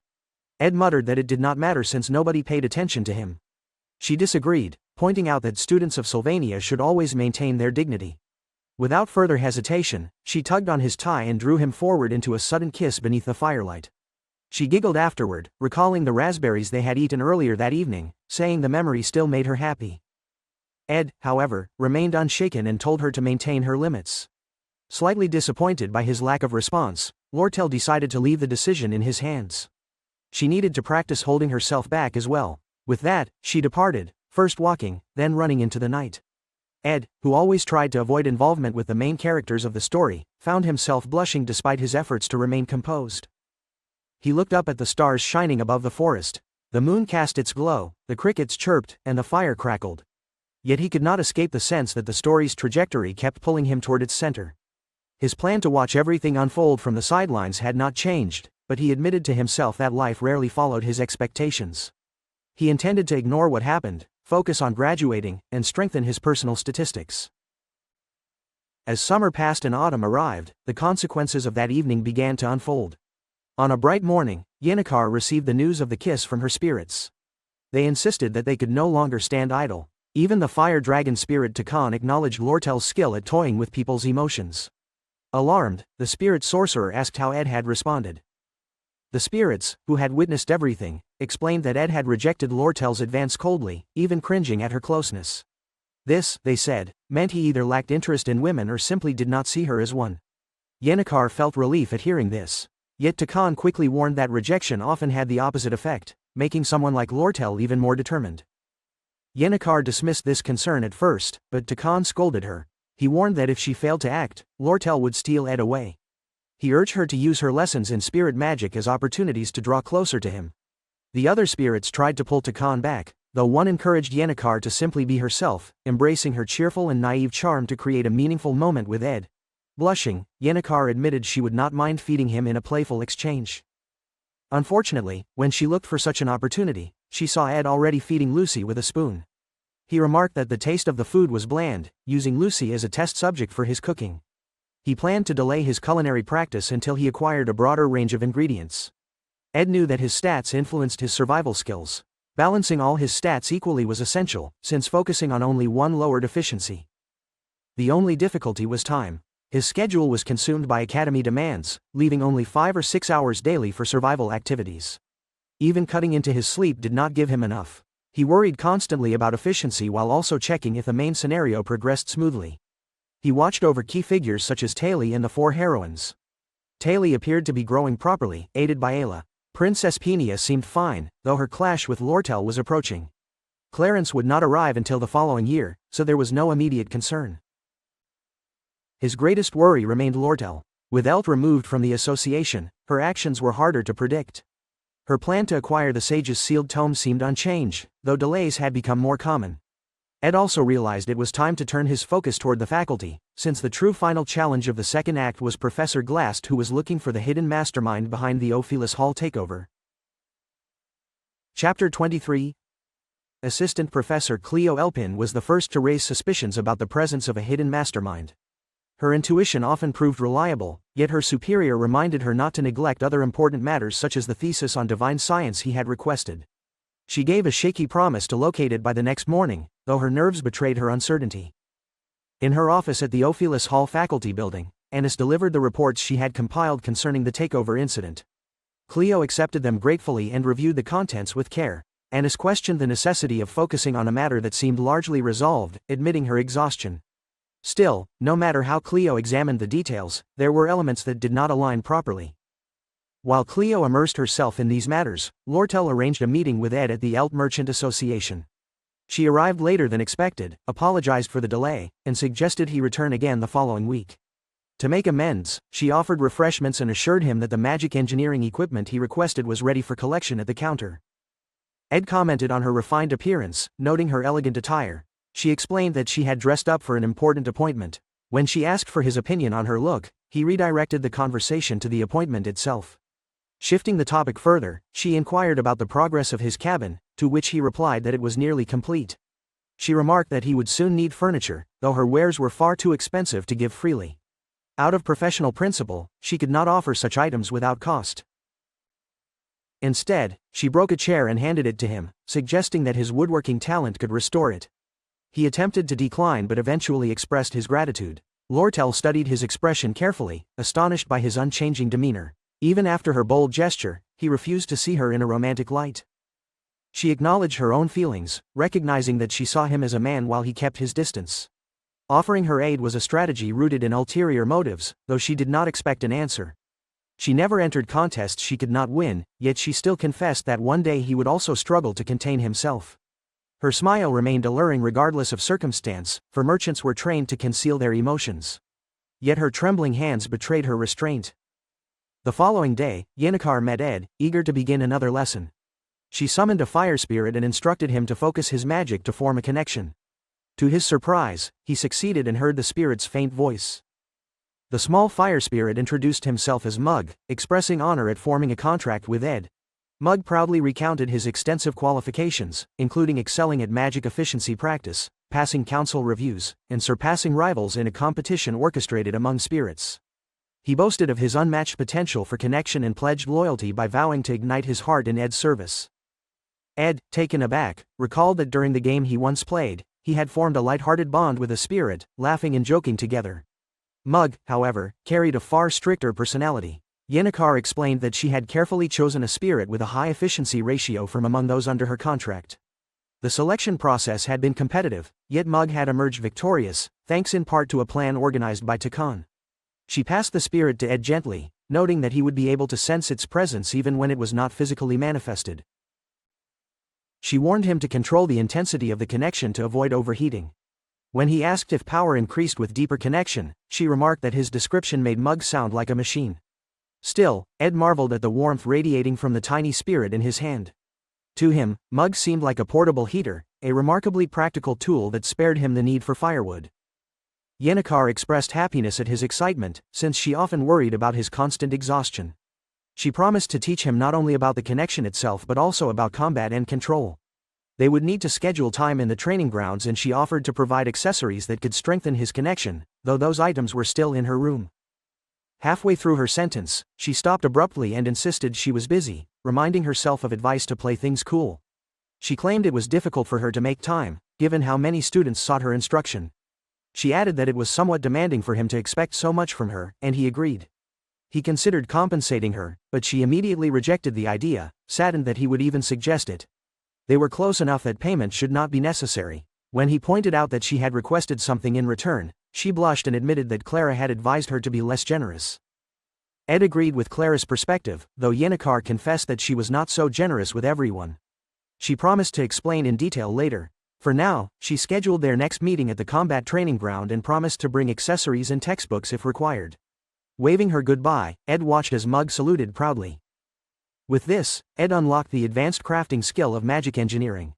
The supplies Lortel had provided were simple enough for him to analyze quickly, allowing him to master the skill. He realized that with Mug's fire, he could conserve fuel, and with his own mana, he could maintain warmth through a fireplace. For the first time, his living environment felt stable, and this knowledge eased a heavy burden. Later that evening, he checked his traps as usual. At the same time, Cleo ventured into the woods, determined to identify the mastermind she suspected behind the takeover. Her suspicions increasingly centered on Ed. All other individuals present during the incident were affiliated with Ophelis Hall, while Taylor and Ed remained the only outliers. Taylor had directly assisted in resolving the conflict, leaving Ed as the likelier suspect.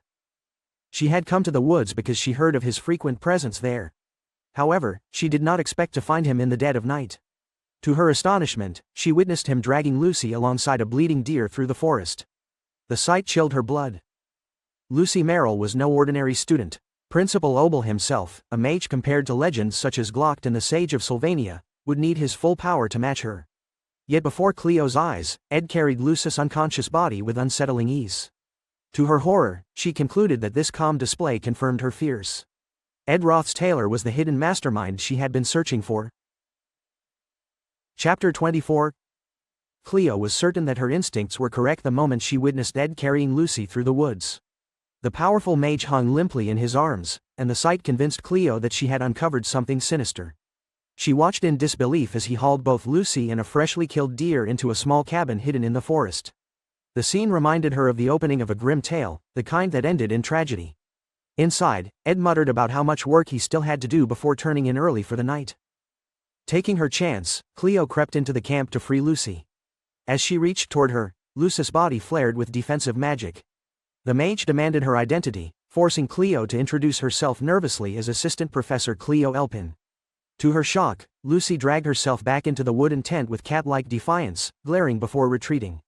Without warning, Lucy soared into the sky, leaving Cleo speechless and alone in the clearing. Rushing back to Professor Glast, Cleo tried to explain. She asked if he remembered Ed, the disgraced member of the Roth's Taylor family, though the professor dismissed him as worthless. Cleo then revealed that Ed had subdued Lucy, who was normally impossible to restrain. Her frantic account wandered, and Glast pointed out how incoherent she sounded. She attempted to justify her case by saying she had used memory recording magic in the faculty building, producing an apology letter in advance to excuse her actions. Despite her insistence, Glast was unimpressed. He asked if she had any proof beyond seeing Ed carry Lucy, suggesting perhaps he had simply moved her while she was asleep. The idea left Cleo speechless, realizing she had overlooked a simpler explanation. Glast ordered her to leave, return with a proper letter, and stop leaping to conclusions. Yet when he reviewed her recordings, he noticed details that gave him pause. While Cleo's reasoning was flawed, something about Ed's presence during recent incidents remained unusual. Meanwhile, Ed focused on his own work. At his cabin, he crafted a ceremonial dagger imbued with explosive properties. The dagger had been with him since he first began living independently, and now he had successfully engraved it with functional magic. Mug, the low-ranked fire spirit, praised him with enthusiasm, declaring the weapon would grow stronger the more it was used. The spirit showered Ed with compliments, which left him uncomfortable. He silenced Mug by tugging lightly on his wing, prompting the spirit to wail as if wronged. Eventually, Ed told him to stop with the formality. Mug broke down in tears, confessing the truth of his motives. He admitted he had contracted with Ed not only for survival but also to absorb refined magic from Yenneker's presence nearby. This would allow him to grow faster than other spirits of his rank. He had also believed the rumors that Ed possessed a cold, authoritarian nature and had been acting out of fear to appease him. Hearing this, Ed reassured him that everyone did what they must to survive. Although Mug wanted to maintain formal speech, Ed allowed it, as long as it brought the spirit comfort. Despite his slow progress in combat, Ed's stamina had grown to rival that of a skilled mage. His cabin was now stocked with meat, vegetables, and spices, and he no longer starved in the wilderness. Though his studies required long hours of memorization and little sleep, he had learned to force knowledge into his mind through sheer determination. Life remained harsh, yet it was far better than when he had first begun. His thoughts were interrupted when Yenneker called out to him. Snapping from his focus, he apologized, and she reminded him not to overexert himself. She cautioned that hard work was important, but health mattered more. She then handed him 3 letters, urging him to concentrate. The first was from the Academy and the second from the Merchant Guild, both unremarkable. The third, however, carried weight. It detailed the ongoing negotiations for the Sage's Sealed Tome, a central event that signaled how far the course of fate had already deviated. Originally, the tome was contested between the Academy and the Elt Merchant Association. Yet following Elty's downfall, Kreppen Roths-Taylor had entered the negotiations, turning it into a 3-way conflict.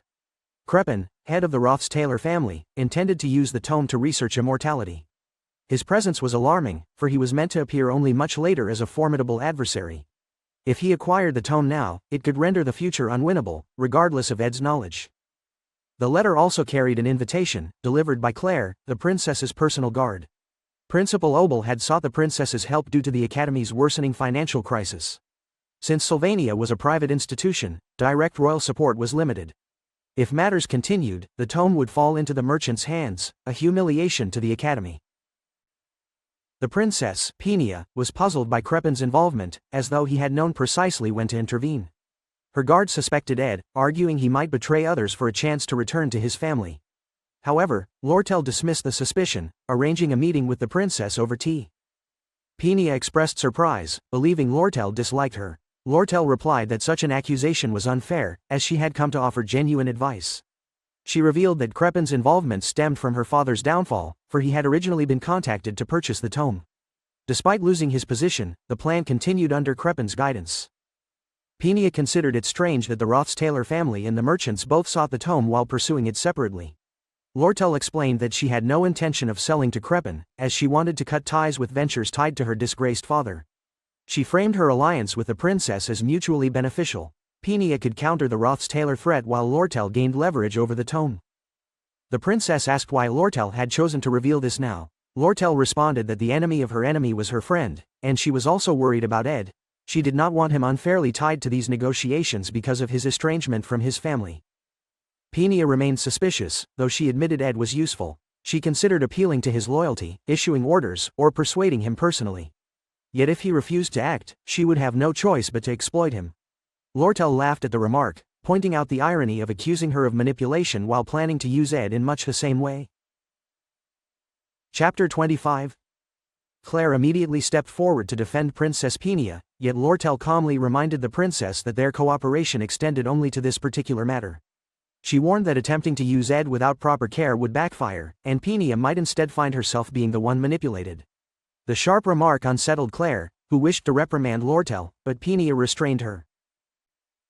The princess could not hide her confusion. The situation with Kreppen already weighed heavily on her, and now she began to wonder whether Lortel posed a threat as well. The merchant's manner showed no concern for royal authority, and Peenia questioned if she should remain cautious. She even wondered if she would ever witness Lortel truly losing composure. What she did not know was that such moments already existed, especially when Ed appeared unexpectedly alongside Yenneker. That very afternoon, Ed and Yenneker visited the Elt Company branch in Sylvania. Lortel greeted them politely but arranged the refreshments with deliberate intent. She poured tea only for herself and Ed, while setting a simple glass of cold water in front of Yenneker. The gesture was clear, yet Yenneker remained indifferent, fully aware that Lortel would likely demand payment for anything more. Ed, oblivious to the undertone, offered to drink the cold water himself and handed the tea to Yennecar instead. Lortel, now visibly irritated, hurried to shift focus to the equipment she had prepared. She led them into the store, proudly displaying pristine magical engineering tools. She insisted on giving them to Ed free of charge, claiming they contained defects. However, Yennecar immediately saw through the transparent excuse. Lortel's true concern was that Ed would benefit, regardless of the cost. Ed hesitated to accept without compensation, but she reassured him, saying he only needed to continue renewing their contract through his visits. Yennecar suggested that he settle the matter quickly by paying and ending the contract altogether. Lortel deflected the idea, stating that it was an issue for her and Ed alone to decide. While the two women conversed, Ed felt his body grow heavy. The sensation was like drifting underwater, a familiar state caused by overwork. He had been struggling to manage both his personal tasks and the looming matter of Kreppen Rothstahler's involvement in the tome negotiations. Although 2 weeks remained before the main confrontation, his responsibilities piled endlessly. He had been sewing a mattress, stuffing it with feathers and fabrics to make it more comfortable. He still needed to prepare the deer he had hunted, clean the cabin's interior, and craft jerky for Lucy. The constant strain made his mind sink deeper into fatigue. Yennecar and Lortel called his name in concern, but he could hardly respond. Elsewhere, Peenia reflected on Ed's qualities. She recalled his composure while fishing at camp, the precision in his commands during the Glaskin crisis, and his reputation for concentrating solely on his studies. Lortel's warning not to underestimate him echoed in her mind. For perhaps the first time, Peenia wondered if her judgment had been mistaken. To confirm, she issued an order for him to attend her at the royal residence. However, Claire returned with troubling news. Ed had collapsed from exhaustion and would not be able to appear before the princess. Shocked that he had dared to ignore a royal summons, Peenia demanded an explanation. Claire explained that his body had given out and he now lay bedridden with fever, requiring proper rest to recover. In his cabin, Ed's breathing was shallow, and his body felt unbearably heavy. His stomach burned with heat, and when he finally opened his eyes, he found Lucy curled on his chest, sleeping like a small cat. She murmured in her dreams, and Ed, though irritated, realized how light she truly was. For a moment he doubted whether she was human, yet her weight still pinned him down. Lucy soon awoke, immediately demanding food. Ed sighed at her endless appetite. Then, with sudden seriousness, she congratulated him on regaining consciousness. She explained that his mana flow had become dangerously distorted. Months of constant training in both elemental and spirit magic without rest had broken his body down. She admitted that caring for him had been dull, and she had dozed off repeatedly, yet she remained by his side despite the hassle caused by Lortel and Yennecar. She warned him never to fall sick again, reminding him that even great men like Glocht, her grandfather figure, had died from illness. Her blunt words carried weight, and Ed thanked her for the healing she had given. The moment grew awkward when Ziggs arrived, having started a fire outside because he was uncertain about using the cabin stove. Lucy, perched casually on Ed's chest, immediately flew off through the chimney, leaving Ziggs staring in confusion. He muttered about how strange it was for a man to have so many companions, questioning whether he had viewed the world too rigidly. Ed dismissed his ramblings and asked why he was there. Ziggs explained that Yennecar had duties to attend and Lortel had returned to her work, so he had come instead. Noticing Ziggs's longer hair, Ed remarked on it, only for him to respond that it always grew out during autumn. Embarrassed at being fed by another man, Ed endured the situation since no other option was available. Lortel had even insisted that no woman should handle the task. As he recovered, Ed questioned Ziggs about recent events, ensuring the main storyline had not shifted. Ziggs confirmed that students had secretly cultivated mandragoras, but Elvira had been behind it, and Taily alongside Clevius resolved the issue. This aligned with the events of Act 2, Scene 5, which concluded without disruption. He also confirmed that Taily and Ziggs themselves had defeated the monster infiltrating the underground waterways, closing Act 2, Scene 7. Relieved, Ed asked how long he had been unconscious, only to learn it had been 10 days. Shock struck him as Ziggs casually explained that the girls were busy and would not visit. Ed realized the timeline had accelerated. What he thought had been only a short rest had stolen vital time. He immediately devoured the food prepared for him, urgency rising. He had to contact Lortel at once. For the day after his awakening marked the beginning of Act 2, Scene 10, the struggle for the sage's sealed tome. The competitors were Princess Peenia Kroll, Lortel Cahelland as representative of the Elt Merchant Association, and most dangerously, Kreppen Rothstahler, the patriarch of Ed's former family and the looming final adversary of Act 4. Chapter 26. Crepin Roth's tailor greeted Princess Peenia with a composed smile, remarking on his pleasure at her continued health. He admitted that it had been some time since they last met and explained that he never had the chance to formally apologize, especially since she had suffered greatly due to a reckless and foolish member of his family. He reminded her that as she had ordered, that family member had been disowned, yet he still felt it necessary to express his regret once again. Peenia accepted his apology with grace and assured him that there was no need for further concern. Crepin Roth's tailor shared the same bloodline as Ed, yet he stood as the noble and dignified patriarch of the Roth's tailor house. His reputation painted him as compassionate and wise, and his attendants reflected this perception through the deep respect evident in their every action as they served him. However, Peenia's eyes perceived a truth that appeared concealed. Behind his refined demeanor lay darkness, for the patriarch was far from benevolent. He soon turned to greet Lortel Cahelland, who introduced herself as the representative of the Elp Trading Company. She politely expressed her honor to be in his presence, adding that she was also the daughter of the Golden King. She acknowledged his reputation for insight and his adventurous spirit, affirming that her people pursued profit wherever it could be found. To them, the scent of money was the surest path. The negotiations regarding the purchase of the sage-sealed tome proceeded in a structured manner. The team of negotiators was assembled, followed by a shared lunch and the examination of the condition of the item. Once those steps were completed, the purchase method was confirmed. Each participant would write their bid on paper, and the highest bid would secure the acquisition. The grimoire was one of the most valuable treasures of Sylvania Academy. Its existence and the Academy's decision to sell it could not be made public, for revealing such information would expose the Academy's financial struggles. Therefore, Principal Obel devised a discreet plan. Princess Peenia would serve as an observer, lending credibility through her royal status, while Vice Principal Rachel quietly managed the auction. The method was simple. Right there, in that very moment, the highest bidder would obtain the tome. Peenia had heard of such trading methods before and had investigated similar book transactions. Records of sales such as the Book of Order, the Book of Similitude, and the Magic Travelogue revealed varying values based on intrinsic magical worth, academic significance, and desirability as a luxury item. Lortel, however, likely knew far more, for she carried in her memory the values and histories of countless books. Despite that knowledge, Peenia believed that the ultimate victor of this exchange would be Crepin Roth's tailor. The time came for each participant to submit their written bids. Maids collected the papers and carried them to Vice Principal Rachel, who received them with formality and appreciation.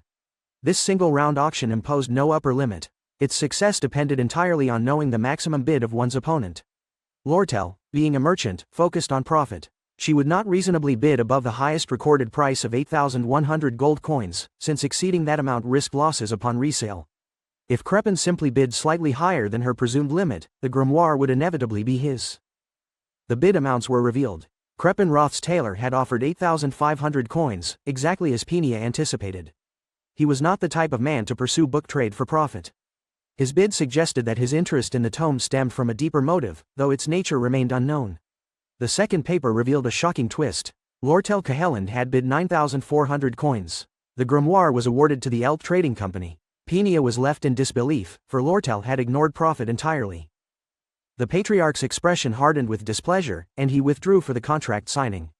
Lortel was invited to a private room to formalize the agreement. Peenia silently wondered at Lortel's true objective. Was her intent merely to keep the tome out of Crepin's hands? Such reasoning did not align with her character, for Lortel rarely acted on justice alone. Perhaps she had been asked, even ordered, to intervene by someone who understood the Roth's tailor patriarch's darkness. Peenia could only suspect one such person, and that was Ed. Memories of Ed's determination filled her mind. Even after being cast aside by his family, he had continued to press forward until exhaustion forced him to collapse. He had resisted the darkness of the Roth's tailor house with everything he had. Now guilt pressed upon her heart. She recalled how she herself had driven him into ruin and wondered how she could have misjudged someone so steadfast. Perhaps her misunderstanding had been a hidden blessing, though the thought offered little comfort. Meanwhile, Lortel examined the contract carefully. It contained the details of the buyer, the seller, and the amount exchanged. She understood that if she resold the tome to Crepin Roth's tailor, the minimum she could reclaim would be 8,500 coins. Having purchased it for 9,400, the difference amounted to only 900 coins. To Lortel, this was no loss at all. Ed had promised her anything should she succeed in acquiring the tome, and she intended to collect. To a merchant like her, a promise of such magnitude was worth far more than coin. Collapsing onto her bed, Lortel smiled blissfully while entertaining endless possibilities of what she might demand from him. Her imagination soared with fantasies. If Princess Peenia had witnessed that expression, she would have been rendered speechless with shock. Elsewhere, Ziggs informed Ed of the merchant's reaction upon receiving his letter, remarking that her delight had been plain to see. He added that Ed should consider himself fortunate that Elka remained so innocent, for Lortel's intentions were far from subtle. Ed himself realized the situation with clarity. Lortel was gambling with her allure, while Kreppenroth's tailor relied on information and influence. The clash of their methods nearly made him pity the outcome to come. Their conversation was interrupted by a sudden arrival. Yennecar appeared, breathless from having run directly from the faculty building once her morning classes had ended.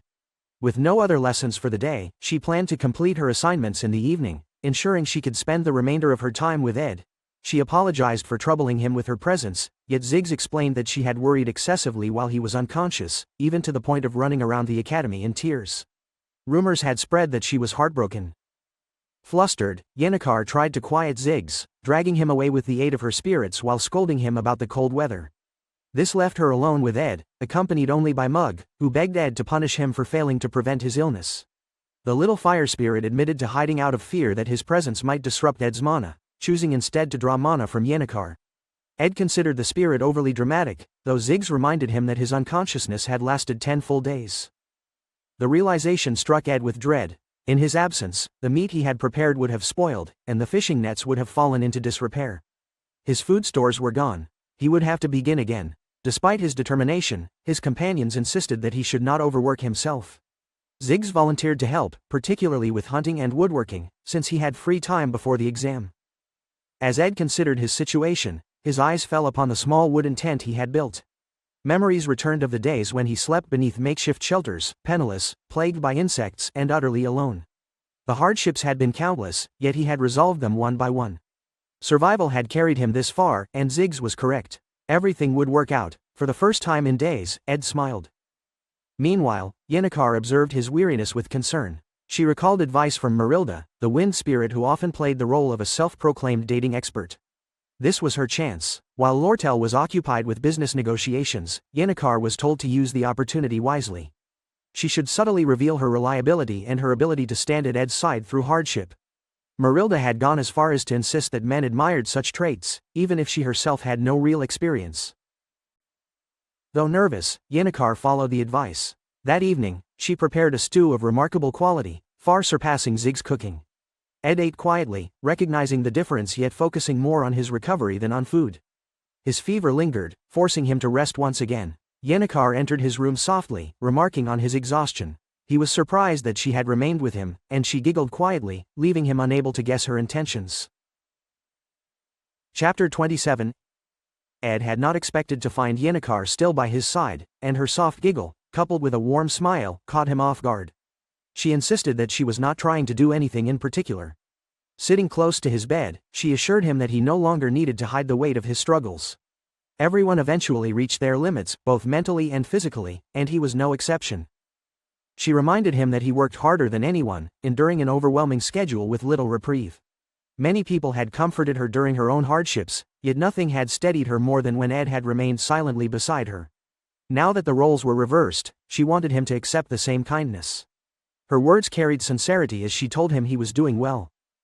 Ed initially tried to dismiss her encouragement, claiming that such recognition was unnecessary. However, Yennecar pressed him to acknowledge his fatigue so that he could allow himself some rest. At last, Ed released a long sigh and sank back onto the bed, finally conceding that the burden had been heavy. His admission freed him, and exhaustion overcame him as Yennecar rested her head on the edge of the bed. When dawn broke, sunlight filtered into the room. Ed stirred awake and sat upright with another sigh, only to notice Yennecar still asleep beside him. Her head rested on the bed, a small trail of drool escaping as she dozed. Amusement bubbled in him until he chuckled, finding the sight both ridiculous and endearing. By then, his strength had returned. His recovery felt complete. His recent training had borne fruit. His life skills had improved to the level of an intermediate craftsman, and his understanding of magic engineering had also advanced. He had gathered several crafting formulas during his efforts, although he had not reached the level of progress he had intended within 10 days. The research of magic engineering products had proven difficult to advance without specialized resources. Advanced crafting skills greatly influenced core statistics, making them more versatile than ordinary skills. However, there was an inherent ceiling when one attempted to grow solely through self-study and the reconstruction of magic engineering tools. Most valuable formulas came only as rewards from major scenario quests, which made access difficult for Ed, who strove not to disrupt the scenario's flow. Taylor, meanwhile, had little interest in magic engineering, likely because the discipline demanded rare materials that appeared only in the later stages of the main storyline. Ed's case was different, however, since he had Lortel. With her, even the most elusive materials could be secured, regardless of distance. When she appeared, relieved to see him recovered, he returned the sentiment by noting that she looked well. She countered that appearances could be deceiving. Fatigue had worn her down, her hair and skin had suffered, and maintaining her condition required constant effort. She seated herself near him and explained her intentions. It felt strange to keep calling her business by the name of her adopted father, Elt, since he had already been cast out. She planned to restructure the company and rename it under her own authority. For that, she needed a partner, someone capable of managing employees, assets, product flow, and external relations. She hinted heavily at her vision of Ed serving as co-executive. She painted a picture of a shared future, where Ed could rise each morning, work at the company, and remain only a wall apart from her. As co-executive of the Elt Trading Company, he would receive benefits and even shares of her personal wealth. Laughing nervously, she compared it to marriage. Ed found her proposal extravagant, yet she muttered that he misunderstood her entirely. She knew what he might think, that she was being rash, that she acted on fleeting emotions, and that he would prefer to keep things professional until the end. In truth, Ed had no understanding of the depth of her feelings. Lortel lived in a world where wealth shifted like sand and betrayal was survival. For her, what mattered most was loyalty, someone who would not abandon her even if her fortune vanished, someone who would stand beside her if the world turned hostile. Her voice trembled as she asked if he could be that person. Ed stared at her in disbelief, eventually urging her to at least say such things without struggling to contain laughter. She burst out laughing, admitting her attempt had failed. It disappointed her that she could not fully sway him, yet she asked if he had felt even slightly protective of her. Though her tone carried playfulness, the essence of her confession was true. Breaking the silence, Ed declared his intent to remain at Sylvania until graduation. Lortel's expression darkened momentarily, though she quickly regained her composure when he added that if he lacked employment afterward, he might consider her offer. Her wicked grin returned, promising she could wait until graduation while warning that he had little real choice. She even hinted at using the free pass he had once given her. The conversation left Ed uneasy, unsure if he had invited future trouble. For Lortel, the encounter had not gone as planned. She had intended to lay claim to him, yet his visible exhaustion disrupted her approach. If she had lingered longer, her true self might have surfaced. Leaving behind some payment change from a recent deal, she walked to his cabin. To her shock, Yennecar emerged from the house carrying herself like Ed's caretaker, prompting Lortel to demand an explanation. Their rivalry sparked instantly, each girl questioning the other's presence. Meanwhile, Ed continued his routine. Mug, the little fire spirit, scolded him about his health, insisting he eat more properly and drink enough water. The spirit begged him to stay healthy and maintain their contract for a long time. Ed suspected Takan had reprimanded Mug earlier, but he apologized nonetheless. Thanks to Ziggs and Yennecar, his firewood supply was sufficient, and Lortel had furnished him with resources for his cabin. However, the letters he had received before collapsing weighed heavily on him. One from Lortel warned him to beware of Elt. Another from Peenia concerned Crepin's movements. The third, from Sylvania Academy itself, stunned him most. It was sent by Professor Glast, requesting a private discussion after the conference. This troubled Ed, for Glast was the final antagonist of Act 2, and the concluding scene of that act had already begun. Glast believed talented individuals could reshape the world. His research into celestial magic, which distorted the laws of reality, drove him to seek the sage's sealed tome. Betrayed by circumstance, he had attempted to channel Sylvania's spirit into Ayla's body, only for Taylor to thwart him in the underground waterway. Glast's fall from the magic tower had ended his ambitions, though his final words remained a mystery. Now, the Glast conquest war approached. Its beginning involved the kidnapping of Ayla, setting the stage for conflict. She trembled before a figure, claiming it was his fault and expressing her hatred. The figure admitted she was harsh, revealing himself as Ed. Somehow, he too had been dragged into the heart of the final act. Though he had sworn to avoid interfering with the main scenario, he was now trapped in it, unwillingly entangled in the chaos. Chapter 28. Act 2's final scene had begun 3 days earlier. At his cabin, Ed had completed tasks he had left unfinished during the 10 days he was bedridden. The lack of training felt like a waste, especially with the Glast Conquest War about to unfold. It frustrated him that he had not raised his magic engineering abilities in time. Training that discipline required both blueprints and materials, which he still lacked. A sudden idea struck him, one that could significantly accelerate his progress. The last act contained 4 battle phases, the third being the most difficult. That stage involved the secret laboratory, guarded by Reyna, the Spirit Library's formidable librarian. Without the Sword Saint's form, defeating her was nearly impossible. Taylor would no doubt take on that challenge, yet what interested Ed lay elsewhere. The Spirit Library overflowed with valuable blueprints. He recalled at least a dozen, including 2 of legendary grade. Retrieving them was dangerous, but manageable if he avoided going alone. At the academy, news spread that Adele from Class B and Ayla from Class C would join Class A in the coming semester. This year produced many talented students, so their addition would not disrupt the curriculum. Even so, questions arose about the number of prodigies since the top class contained only Ziggs, Lortel, and Lucy. Professor Glast had always been strict about admission, to the point of leaving the class empty in some years. Ayla, though weak in combat, possessed extraordinary affinity for celestial magic, which explained his interest in her. One day, Ziggs stood and questioned whether talent alone should determine selection. He argued that students who worked hard might bloom later in unexpected ways. Professor Glast dismissed the thought, claiming that granting false confidence without true talent ruined lives.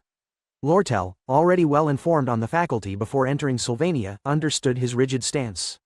His obsession had roots in personal tragedy.